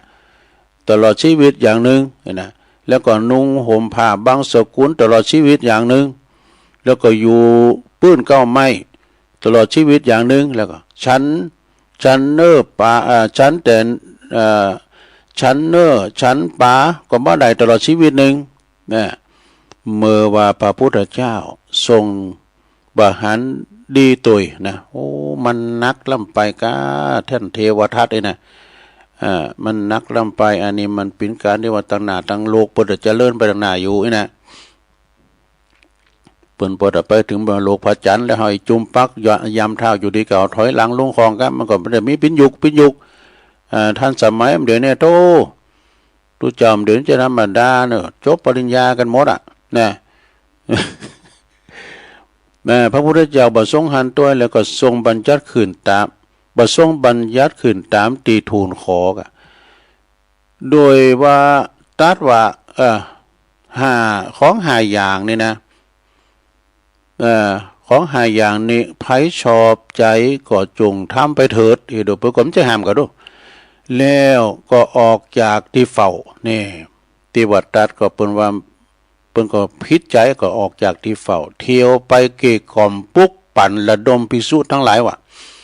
คือหันดีหันงามหันสอบของลัทธิของตนเอง เอาอย่างนี้เนอะเอาอย่างนี้เลยกันแล้วก็ไปประชุมสงฆ์ทำไมดูเนี่ยมันแยกตัวลงไปประชุมสงฆ์ในพัทธสีมาแห่งหนึ่งในวันอุโบสถศีลประกาศว่าถ้าไผหันดีหันงามวัตถุหาประการที่ข้าพระเจ้าได้เล่ามานี่นะจงถือเอาสลากว่านะเอาสลากว่าแล้วก็มีพระบทใหม่ตู้เจ้าบทใหม่500 ตุนก่อนดู ตู้เจ้าบทใหม่500 ตุนมันไปโหมอย่างเตอมันก็รับมาโบสถ์ในสหังพันเตีย มันหูดในปันป้อนย้ำใดเนนะหูมันก็ตูบตัวไปกะถือเอาสลากคุณอันกับปุ่นไปปิ้นผักพวกของพระเทวทัตหมดอ่ะนี่แปรผักแล้วตอนนี้แปรผักแล้วเป็นอันว่าพระเทวทัตก็ได้ทำสังฆเพศแล้วก็จึงบริหารว่าจึงหาบริวารไปตีตำบุญยาศีละนี่ขยาศีละ เมื่อว่าพระพุทธเจ้าทรงทราบแล้วจากนั้นแล้วก็จึงโปรดกับพระสารีบุตรและพระโมคคัลลานะนี่นะปุตโตพระโมคคัลลานะเป็นมีฤทธิ์เหลืออันทเทวทัตก่อนเป็นไปเอี่ยวไว้เมื่อหมดนะ6 วันไปดับไฟหมดนะ6ก็ได้ว่าโมคคัลลานกับสารีบุตรก็ไปก็แสดงธรรมนำเอาพระภิกษุบทใหม่นั้นกลับคืนมา โดยทางอากาศมาทางเฮอร์บินว่าบ่ใจให้มันได้โอ้เฮอร์บินตกว่าได้บินดีดูลงเนาะกายวัดไว้เนี่ยมันประคับประคองน่ะกายเนี่ยลูกจอมต้องมากะโอ้โหไม่เอาบินนี่มาเต็มเลยนะแล้วก็มาที่ไหนพระภิกษุเหล่านั้นก็กลับขึ้นมาโดยทางอากาศโดยการเปิ้นเหาะมากันเนาะอันเหาะนี่มันนึงสบายมันไม่ได้เสียงน้ำมันอย่างนี้ภิกษุทั้งหลายภิกษุทั้งหลายพระตุบนไม้นะได้มาแล้วเนาะได้มาหันแล้วก็สรรเสริญว่าเวลาไปนี่มีบริวารห้อมล้อมมากมายนี่เวลากลับมานี่มีบริวารอันบ่มีบริวารเวลาเฮาไปกำก่อนนี่แล้วมีบริวารเฮาเตียวกันนี่บ่รู้ได้ละเหยย่อยเหยยังนั่นน่ะกำปีกมาเฮาได้ขี่เครื่องบินได้เหาะมา เวลาเฮาปีกมามีบริวารอันมากมายนะพระพุทธเจ้าจึงทรงแสดงเรื่องลักษณะชาดกในอดีตพระตุใหม่บทใหม่นั้นฟังแล้วก็ทรงแสดงธรรมอื่นๆอีกฟังหลายชาดกเด้อในกาลต่อมาภายหลังพระเทวทัตอุตโตกรรมนี่มันลุ่มป่วยลุงเฮ้ยพระเทวทัตก็ป่วยลงอย่างป่วยลงยากที่จะเห็นอยากจะไข่หันพระพุทธเจ้าไข่ไปสู่มาแบบว่าหันสำนึกผิดแล้วจึงปาพกลูกศิษย์ห้ามเสลงห้ามเต็งไปจะไปจากที่ไกลแต่ไปเข้าเฝ้าพระพุทธเจ้าพอพระพุทธเจ้าทรงทราบโดยวิธีจิตเนาะจึงตรัสว่านับแต่นี้ไปเทวทัตเอ้ยขอวัตถุหาไปแล้วนะที่ขอวัตถุหาไปแล้วยอมบ่อาจจะหันพระพักของเฮาได้แล้วนะเปิ้นจะไปปะนะบ่หันหน้าพระพุทธเจ้าพกลูกศิษย์ก็ห้ามเนาะห้ามพระเทวทัตไปถึงนอกเมืองนอกวัดไปถึงนอกวัดพระเชตวันโอ้มีน้ำตามีหันดูเนี่ยมันก็ไข่ห้อนลำไปเนี่ยพวกลูกศิษย์นะไข่ไปจำลาไข่อาบน้ำนอนแล้วก็ค่อยแบกต่อยกันเนาะก็วางเตียงลงที่ดินนะโอ้ในคณะบัดดลบัดนาวนั่นเองพระเทวทัตก็ลืมคิงเนาะยืนสินยืนสายจะนางเมืองจากตุลุงนะจ๊ะเจ็บหลังเจ็บเอวไอ้กะเอาตีนหย่อนลุ่งธรณีตีดินโปดโตปาโกดว่าทั้งสองตีนนั่นนะสองเท้านั่นก็จุ่มลงไป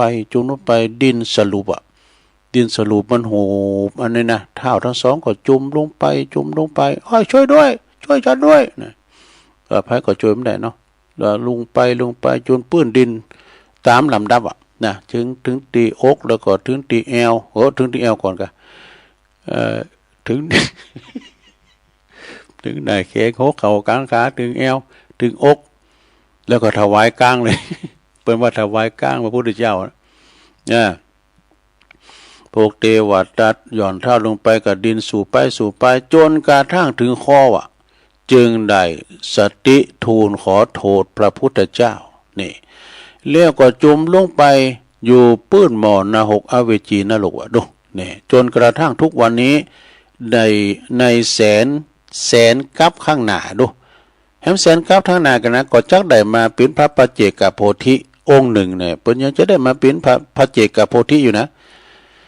โดยอานิสงส์ที่เพิ่นได้บรรพชาในพระพุทธศาสนานั่นเองนี่ศรัทธาเมื่อคุณต่างหลายทราบข่าวว่าโอ้พระเทวทัตถูกธรณีสรุปสูบตายไปแล้วก็มีใจดีกันขึ้นมาโทรไปว่านะตุเจ้าทั้งหลายก็ใจดีกันโทรไปเพราะว่ามันจะเป็นมาน่ะพระพุทธเจ้ากับพระพุทธเจ้านี่ทำมีอันเทวทัตนี่ก็ถ้ามันได้บรรลุมากันน่ะมันมีตัวแข็งเนาะอย่างมาเกิดมาเป็นพระเวสสันดรเนี่ยถ้าพระเวสสันดรก็มีบุพามนี่ก็มันคนนักแกมันมีใครมาขอหรอกมันมาปะละปะกันแผ่นดินสูบแล้วก็คุณทั้งหลายก็ใจดีกันโทมบัดเมืองพระพุทธเจ้าจึงได้แสดงธรรมเรื่องชาติก่อนของพระเทวทัตนี่หลายเรื่องเกิดเป็นหยังพองเลยนะหลายเรื่องแล้วก็ทั้งหลาย คนทางหลายฟังแล้วก็ตรัสแล้วก็ฟังแล้วก็แล้วพระพุทธเจ้าก็ตรัสว่าผู้ทำบาปยอมเดือดร้อนทั้งในเวลาเป็นเวลาตายแน่ผู้ทำบาปย่อมเป็นย่อมเดือดร้อนทั้งเวลาเป็นและก็ทั้งเวลาตายดังนี้เรื่องนี้เปิ้นก็จริงหันว่าบาปย่อมให้ผลในชาตินี้แล้วก็ชาติหน้าเพราะว่าเวลาใดเพราะว่าเวลาหนึ่งบ่เวลาใดก็เวลาหนึ่งจึงบ่ควรทำบาปแม้แต่น้อยนะบาปไม่ทำทั้งปวงนั่นแหละดีทำแล้วก็ทำยิ่งทำมือสงแตกจากกันนั่นแหละก็บาปหนักที่สุดคืออนันตริยกรรมจบศรัทธาญาโยมอันนี้เราเรื่องบาปเรื่องพระเทวทัตเนาะพระเทวทัตมาเราสู่จู้กันฟังเด้อศรัทธาญาติโยมทั้งหลายตุลุงก็ก่อนใกล้เอาหันหน่อยนี่หน่อยไปมาเราสู่จู้กันฟังเอานี่ทำกั้มนะลงนะอันนี้เป็นคติธรรมตุลุงเก็บได้ที่ไหนแม่เนี่ยในเน็ตก็ว่าที่ไหนนะอันนี้มันเป็นคติธรรมเหมือนกันนะคุณเขาอยู่ด้วยกันนี่หักกันแปลงกันโผแม่ปอแม่ลูกเต่าเปิ้นว่าเรื่องจริงอันนี้นะเปิ้นว่าดูใจคุณเขาเนี่ยดูที่ไหนเนี่ยบางคนนี่เขียนลายมือหมายเนี่ยบางคนนี่เปิ้นจบสูงเนาะจบไปตั้งเวทมนต์เนี่ยนะพอลายมือนี่จะหู้เลยนะนิสัยอุปนิสัยของคุณนั้นมีอย่างใดนะลายมือนี่ก็เป็นหน้าต่างชีวิตเหมือนกันเนาะหมอดูประมาณนะพองเปิ้นตายลายมือเนาะลองเขียนชื่อของตัวเองมาที่เขียนชื่อมาเนี่ยเขียนตัวหนังสือนะเปิ้นจะฮู้ได้เลยว่าคุณนี่เป็นคนที่มีอุปนิสัยอย่างใดนะนี่เพราะว่าดูใจก่อนเนาะถ้าจะดูใจโผดูตอนที่เมเปิ้นป่วยดูเนี่ยศรัทธาญาติโยมใจใส่กันเด้อพอมันแม่มันอยู่ด้วยกันมาหอมอยู่ด้วยกันมาตลอดรอดฟังมีลูกมีเต่ามีลูกไปลูกเคยแล้วถ้าจะดูใจผัวให้ดูตอนที่เมียป่วยเนี่ยเมียเพิ่นป่วยเจ็บไข้ได้พยาก็ส่งห้องยกห้องยากันเด้อเจ้าว่าโตไปโตมันไว้เอ็มใจน่ะแล้วก็จะดูใจเมหรอดูตอนตีโผเปิ้นตกตุกได้ยากเนี่ยอับจนเหมือนกับพระเวสสันดรพระเวสสันดรเปิ้นถูกในละเทศไปอยู่เขาวงกฏนั่งมาที่จะไปตัวที่อุปถากอุปถัมภ์รักษาจะไปสหาโหมันลูกใหม่นะจะไปหายน้ำตุ่นก้ากันตีเปิ้นห้ามจะได้ก่อมฟังพระพุทธเจ้าพระเวสสันดรห้ามจะได้ก่อมฟังแล้วก็เอาลูกไปตัว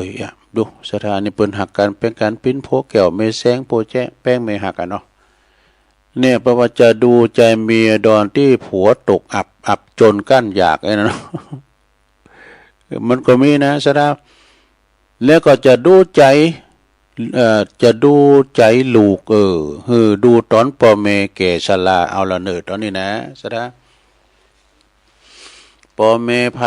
ที่ว่ามีลูกดีพอก้อยดูแลอุ้มลูกปุกนอนก็ดีป้อนน้ำป้อนข้าวพูดโอ้อันนั้นนี่ลูกอภิชาติบุตรก็แต่เปิ้นว่าเป็นลูกดีๆนะพาไผได้ลูกดีๆเปิ้นว่าเลิศถูกหวยรางวัลที่1ก่อนอยู่ถอยฟังกรรมอุปถัมภ์อุปถากดูแลพ่อแม่เยการทำงานช่วยบ่ทำให้พ่อแม่ได้ทุกข์ยากเข็นใจบ่จะเป็นลูกเกาะลูกกรรมลูกขุยลูกกงก็ไปเกาะกงไถเอาลูกออกจากกงขังลูกเกาะก็เกาะกินกระปอกก็แม่มใหญ่สักเตือเนี่ยพออย่างแมงดานะแมงดามันตัวแมงปอเนี่ยมันเดี๋ยวนี้มันหันมาได้แมงปอนะแมงปอมันตัวแดงๆนะลูกเนอะกันเอาไปหมูไฮเหล่าก็ไปเลี้ยงควายนะแต่แมงปอมันอยู่ที่ปืนเก้าปอน่ะตัวแดงๆมันตัวกันน่ะเนี่ยแมงปอเนี่ยบอกว่าเนี่ยแล้วลูกกล้วยนี่ก็ฆ่าปอฆ่าแม่ได้นะกล้วยโยกเขานี่ก็มันแตงหน่อแตงปีมาแล้วนะเขาแตดแล้วแตดอันเก้าแม่มาแล้วเอาปีไปกับเตาเจียวเนี่ยเอาไปแกงปีเอาไปแกง12 เดือนแล้วก็ดูลูก ดูตอนที่พ่อแม่แก่เฒ่าก็ไปพอก้อยพอปอพอแม่เด้อบัดเดี๋ยวนี้มันนั้นตุลุงหันในคลิปก็หันเนาะลุงด้วยนางก็เท้าละแก่สื่อนี่แล้วก็นุงเตียวถ้าเตียวสะดอนังอยู่หันแต่เป็นหลักถ่ายกันวันสุมาเนี่ยแต่เป็นของไพ่เจ้ามันแล้วเดี๋ยวยินกะเปิ้นถ่ายมาแล้วว่าลูกแต่เขาเพิ่นน่ะยังเย็ดปากว่ากินกันเนาะคือเดี๋ยวซ้ำลูกไปเอาใช่ปะตัวลูกไปก็เยอะอย่างผมนะว่าปืนดีใครเอาว่ายิ่งกระตันอยู่เดี๋ยวปูปอมพระเจ้าคินได้เนี่ยไปหมูกับไปตัวมาอยู่ในตัวหูหยังเนี่ย อันนี้มันเป็นอากตันอยู่นะอันนี้มันเป็นลูกเนรคุณจะให้ก็ดีจะทีจะห่างก็ปอก็แม่จะเป็นขี่เหล่าขี่ผ้าอย่างนี้ก็เป็นปอเป็นแม่เขาเด้อกันมีเปิ้นเขาไปได้เกิดเบื่อข่มดังให้เตายัดหูดังให้ไปมี ได้เป็นเกี่ยวเป็นคุณได้ไปลืมคุณอย่าไปลืมพระคุณของพ่อของแม่นะเปิดมาเป็นพระเจ้าคินว่าก็ลุงเราว่าคือก็พ่อแม่มาแอวหอแอวเฮินที่ขอตอนรับครับสู่มาย่ำบอกนะกูเปิ่นมาขอตั้งกะเปิ่นก็ว่าพ่อแม่มาเยี่ยมบ้านเยี่ยมจองเหมือนเทวดามาเยือนนะเปิ่นก่อนนี่เปิ่นบ่รอต้อนรับตอนน้องเปิ่นไหวหาปิตามันดาพ่อแม่ครูบาอาจารย์น่ะเนาะไหวหาพ่อหาแม่พ่อแม่เจ้าก็มาทุกข์มายากนำเลยน่ะอีปอยแม่เขามาบอกหวยบอกเลยมาใจมาปกป้องคุ้มครองหน่อยเด้อไปหาคุณปอคุณแม่คุณปอมี21คุณแม่12ฉะนั้นศรัทธาจะไปลืมคุณเด้อคุณปอคุณแม่ถ้าเวลาเปิ้นตายปอแม่ตุลุงตายใหม่ๆงอมไม่วางเด้อโทษงอมไปจะเหมือนกันนะเวลาว่าคือทอดว่าเปิ้น3เนาะคือทอดเปิ้นสั่งสอนเฮาแต่น้อยก่อนมันหายตุลุงมันหายก่อนเพื่อน้อยนะเป็นละอ่อนนี่ก็ระวังดีนะบ่าขอคนเจอค้างหมานะ เปิ้นว่ายังจำอยู่ในใจอยู่นะเปิ้นว่าขอผมเจอค้างหมาจะดูลูกดูเต้าดูที่พ่อแม่แก่ชราเนี่ยพ่อแม่แก่ชราอันนั้นเปิ้นมีวันปอวันแม่เนาะถ้าวันปอวันแม่เนี่ยปุตโตฉันเตไปมาตานก็เข่าเนี่ยเปิ้นว่าเวลาพ่อแม่ลุ่มหายแต่จะกอดตานก็เข่าเปิ้นพระพุทธเจ้าเปิ้นตรัสไว้ว่าทิศเบื้องหน้านั้นก็คือปิตามารดาพ่อแม่ของเฮานั่นเอง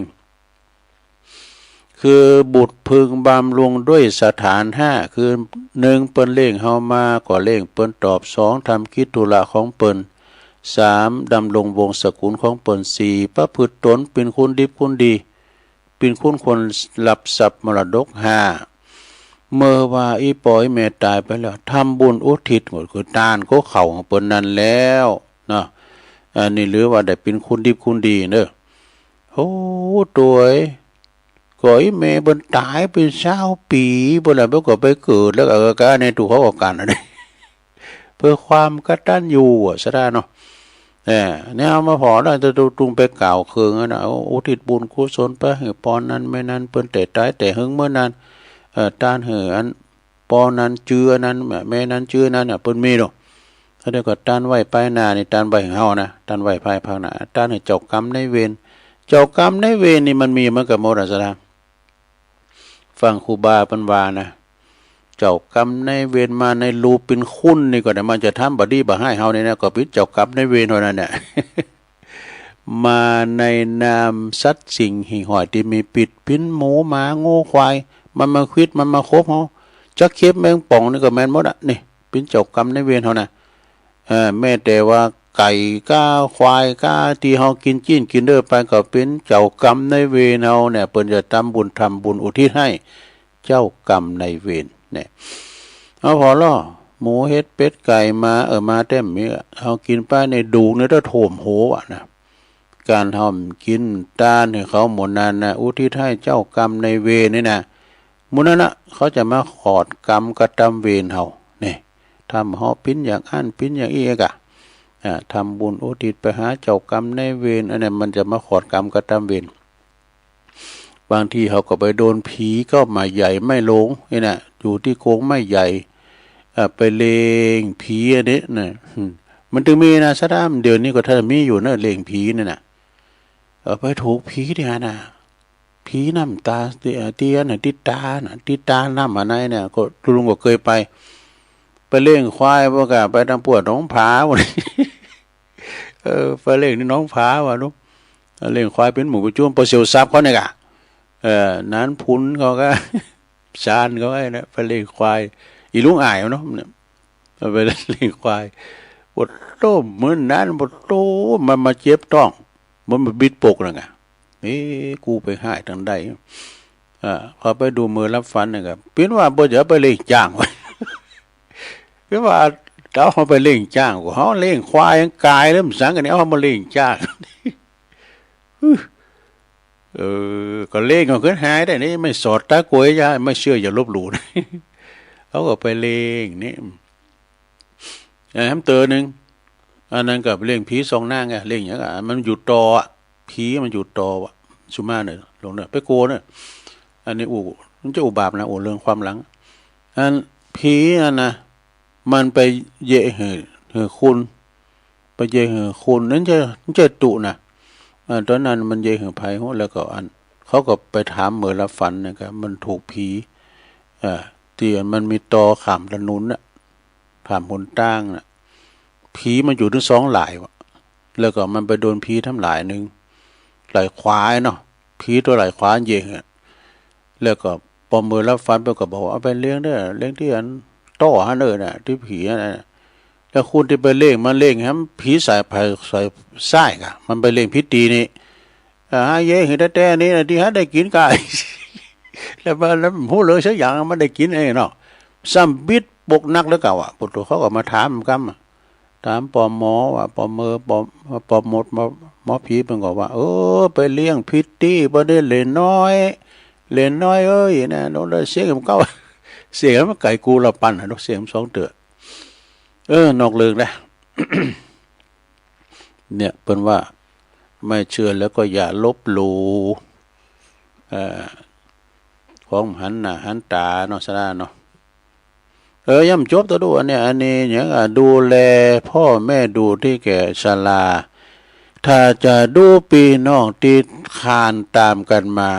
ต้องดูตอนที่แบ่งมรดกมรดกเลิศก็มีนะสัทธามรดกเลิศก็มี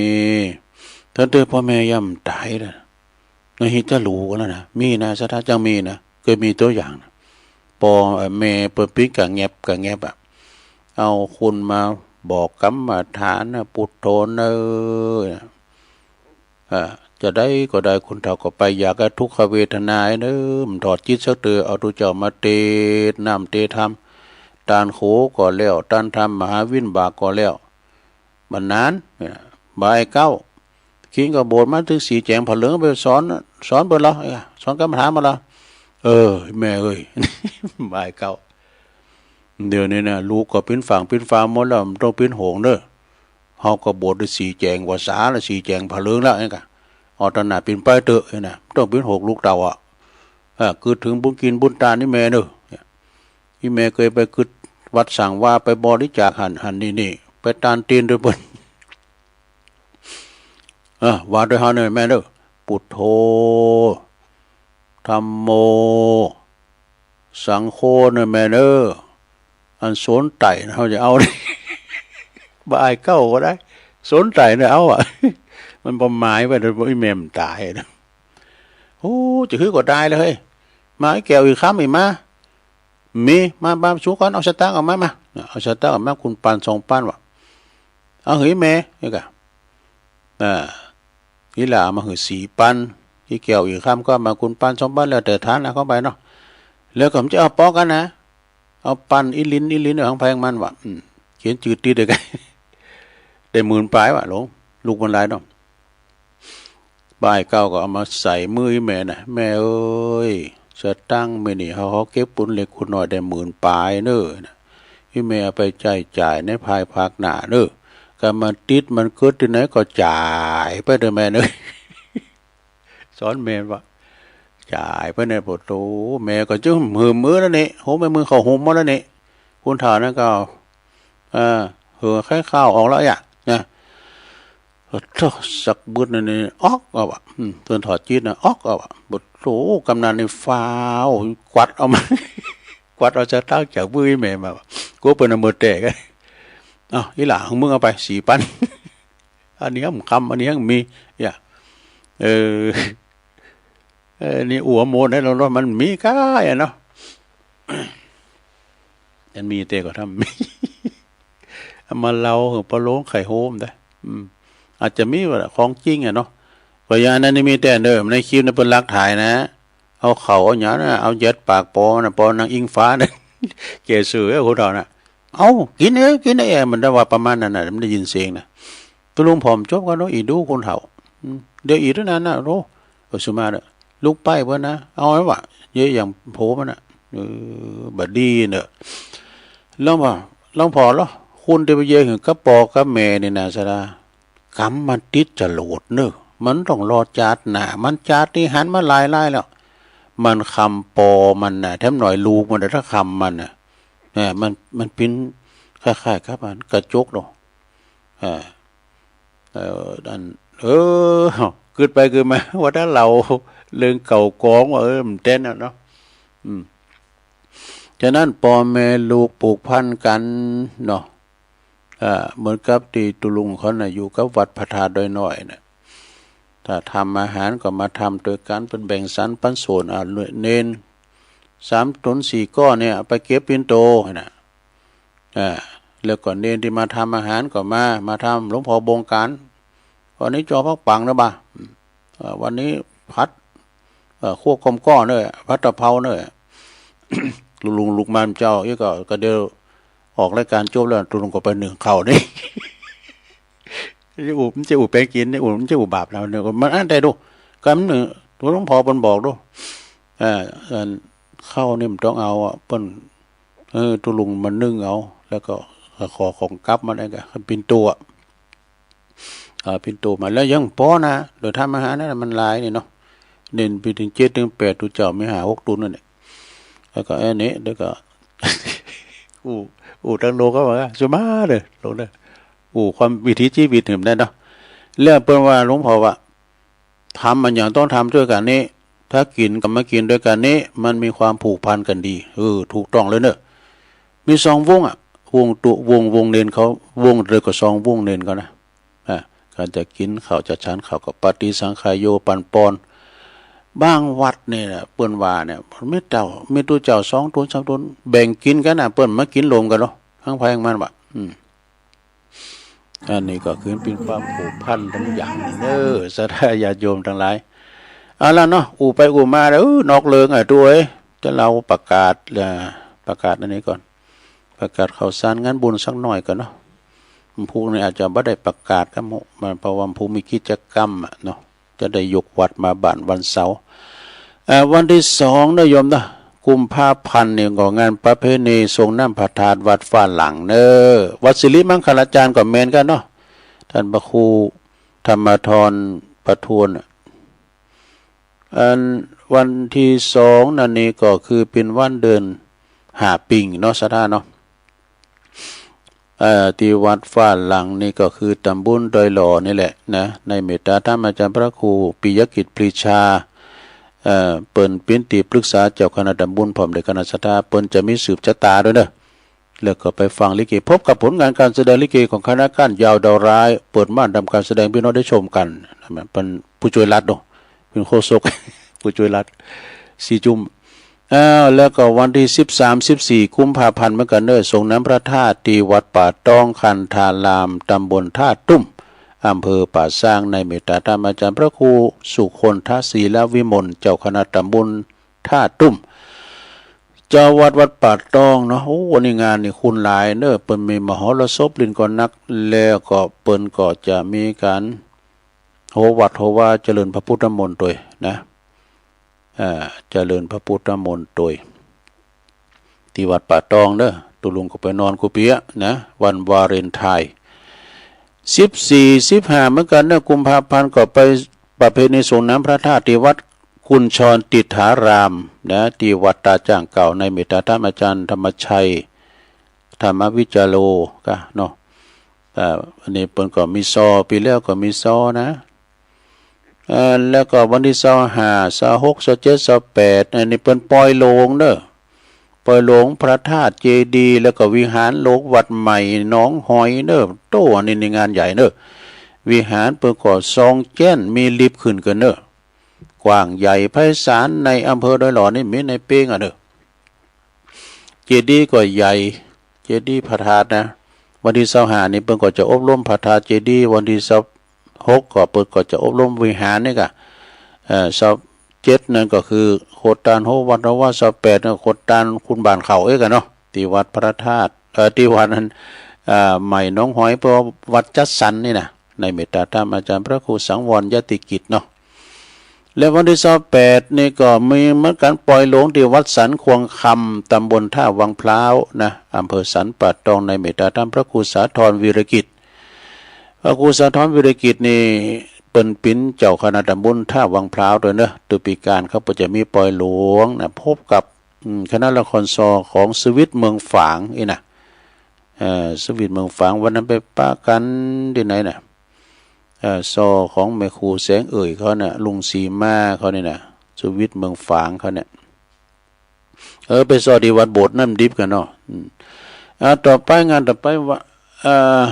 1 มีนานี่เปิ้นจะร้องการ์ดต่างเจ้าอาวาสเด้อตุปีบอลนี่เปิ้นจือเปิ้นแต่พระอธิการพงเทพ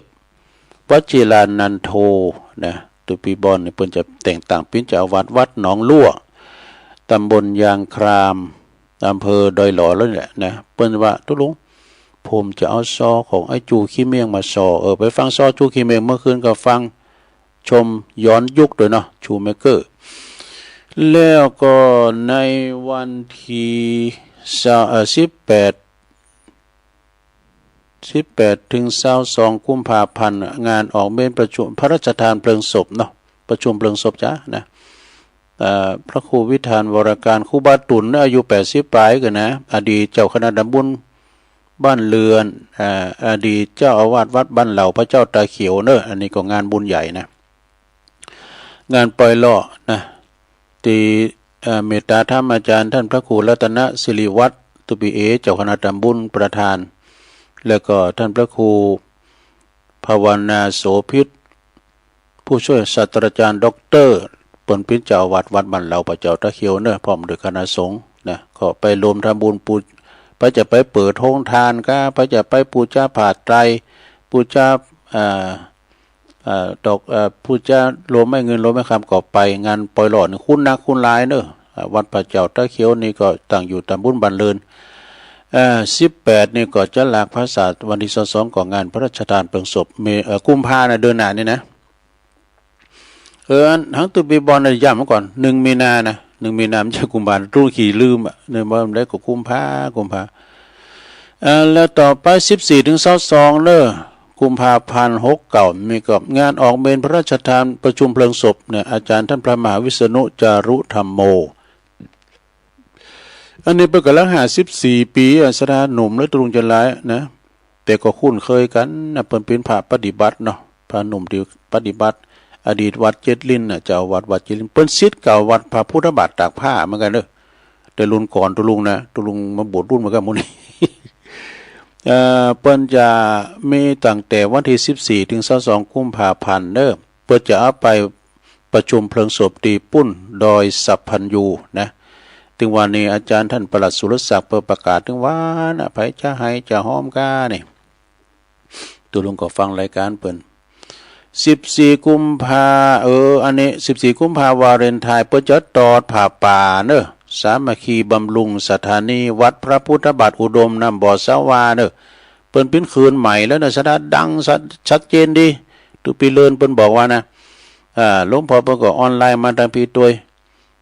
วัดพระพุทธบาทอุดมที่ต่างแห่งสถานีคลื่น FM 88.50 เนอะเปิ้นจะตอดเวลาแต่ได้บ่ายโมงก็ฮะเนาะแล้วมีตุก่อนเพลนกะตุเจ้าก่อตุนเจริญพระพุทธมนต์นะโอ้ ศรัทธาเมตตาบารมีธรรมหลวงพ่อพระครูสุจิตานุรักษ์หลวงพ่อใหญ่เจ้าคณะอำเภอฝางไงนะสถานนี้ต่างอยู่บนดอยปุตรูฟังได้หมดขอบคุมหมดแถวแม่อายแถวชัยปราการก็น่าไปหูจักกันโน่นนะหูจักตุลุงยองแหละตุลุงกับหูจักศรัทธาเด้อโดยเหตุว่าเมตตาธรรมหลวงพ่อเปิ้นตั้งสถานีเนี่ยก็ออนไลน์หากันน่ะเลยหูจักกันน่ะกินต้านก็ฮอดตึงถึงกันเนี่ยเนาะศรัทธาเนาะเปิ้นเปลี่ยนขึ้นใหม่ก็ใจสตังค์นะยังปิ้นหนีบ่อยู่นะหลวงพ่อว่าน่ะช่วยกันเด้อ14นะ14กุมภาเดือนหน้าไปตอดผ้าป่าด้วยกันหลายๆเจริญพระพุทธมนต์โดยนะพระจะหับเป็นหมื่นเป็นพันเป็นร้อยก็ไปนะอันนี้เพื่อความสบายใจกันมีก็โหยหาเนาะเวลามันลุก็พอเด้อเวลามันลุก็มันก็ไม่ได้ฟังกันทำ14กุมภาเนี่ยก็เพิ่นจะตอดผ้าป่าเหมือนกันเด้อผ้าห่มผ้าป่าผ้าห่มพระธาตุเจดีย์แล้วก็เทฐานองค์พระเจ้าอมลิ้นบ่นะตำบลศพแม่ข่าอำเภอหางดงเนอะสมาชิกสกายร่วมใจ60ทั้งหลายนะ60ผู้ใหญ่ไปตุลุงก็ไม่ได้ไปก็14ติดงานเนี่ยก็เป็นสมาชิกเดียวกันนะสกายร่วมใจวอแดงว2ว8เนาะ1 เมษายนก็ไปปราการตีงานส่งน้ำพระธาตุพบทวีศรีสันเหมืองนะโชคทวีพบโชคทวีศรีสันเหมืองตีวัดสันเหมืองเนอะตีวัดสันเหมืองนี่เปิ้นมี1 เมษายนบ่เนอะตุลุงก็ประกาศเปิดให้ก่อนเนี่ยพระอาจารย์เน้นหลักปัญโยนันแล้วก็ตัวปีอิทธิกรเนาะประหลงสมชายเพิ่มบุญมาเขาในปีการปีงานก็ช่วยกันแต่ต่อไปตักตังลายกันเนื้อสถาน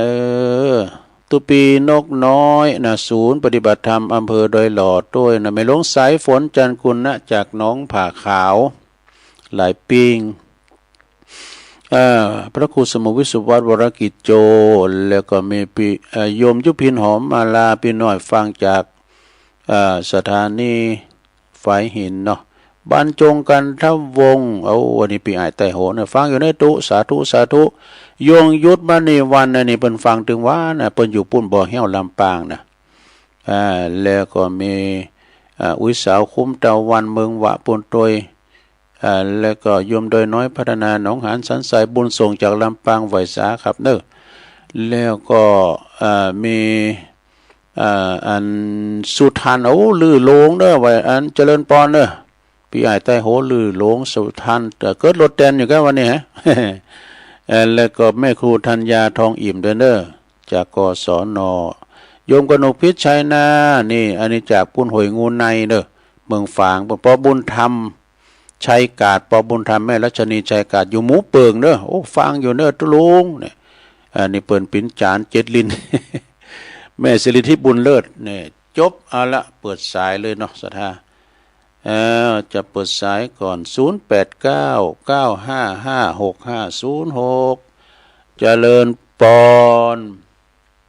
ไหว้สาเจ้าวันนี้ข้อคิดสะกิดใจเนอะเจ้าอยู่บนฟ้าเลิกเก่นใสปลาอยู่ในใสเลิกโตกะจักเลิกสอมาเป็นโหน่าเลิกคนตีกาตึงจริงมานำเลิกคนดีที่มีศีลธรรมมาเป็นผู้นำหมู่เฮาเนอะเจ้ากำยองวันละกำเนอะเจ้ากำว่า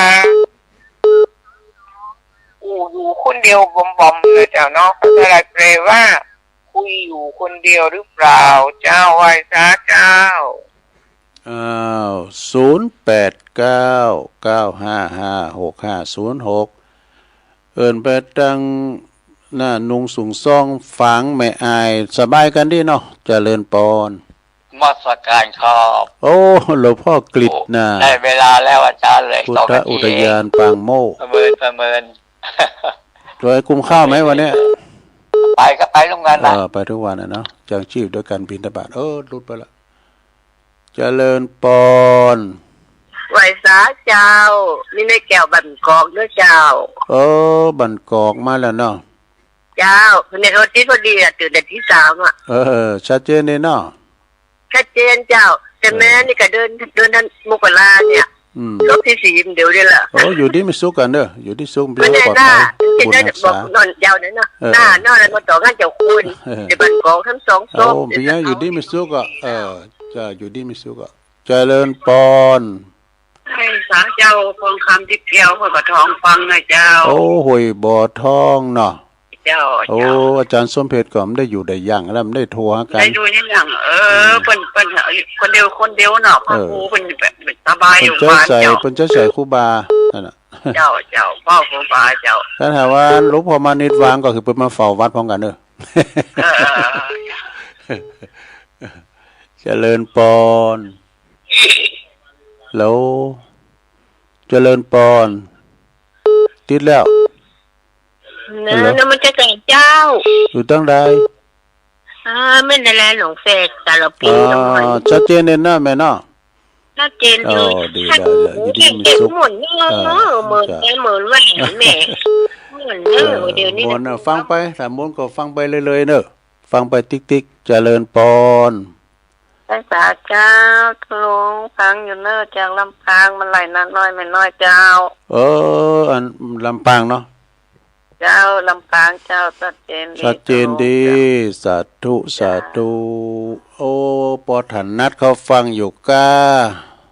ตังขงเป้าจอมตองแล้วก็พี่น้องตังกลางเวงเจงใหม่เจริญปอน เฮ้ยเจ้าขอเขาอยู่ดีมีสุขเนอะเสร็จไปก่อนอย่าเมินไป แม่น่ะอยู่ดีมีสุขเหมือนกัน แม่ฟังแล้วอาจารย์สบายดีเขาก็ม่วนใจแล้ว ก็มไข่เมยอย่างเก่า เจ้าฮะ มไข่เมยอย่างเก่า อยู่ดีมีสุขนะจ๊ะ ดีแล้วเจ้าโยกหัวไหวสาเนอะ ก็ แม่ เดี๋ มี ยว บุญแล้ว ก็เดี๋ยวก็ฟังตุลุงแดงเขากันเด้อต่อตุลุงเนี่ยนะ กูเจ้ามันบัดนี้เจ้าต้องโทรเหตุเรื่องมันบ่ได้วันนี้บุญมีเนาะ บุญมีแล้ว เจ้าสาธุเมดาลาน้องแฝกว่ะนะแล้วก็เอื่นไปตัง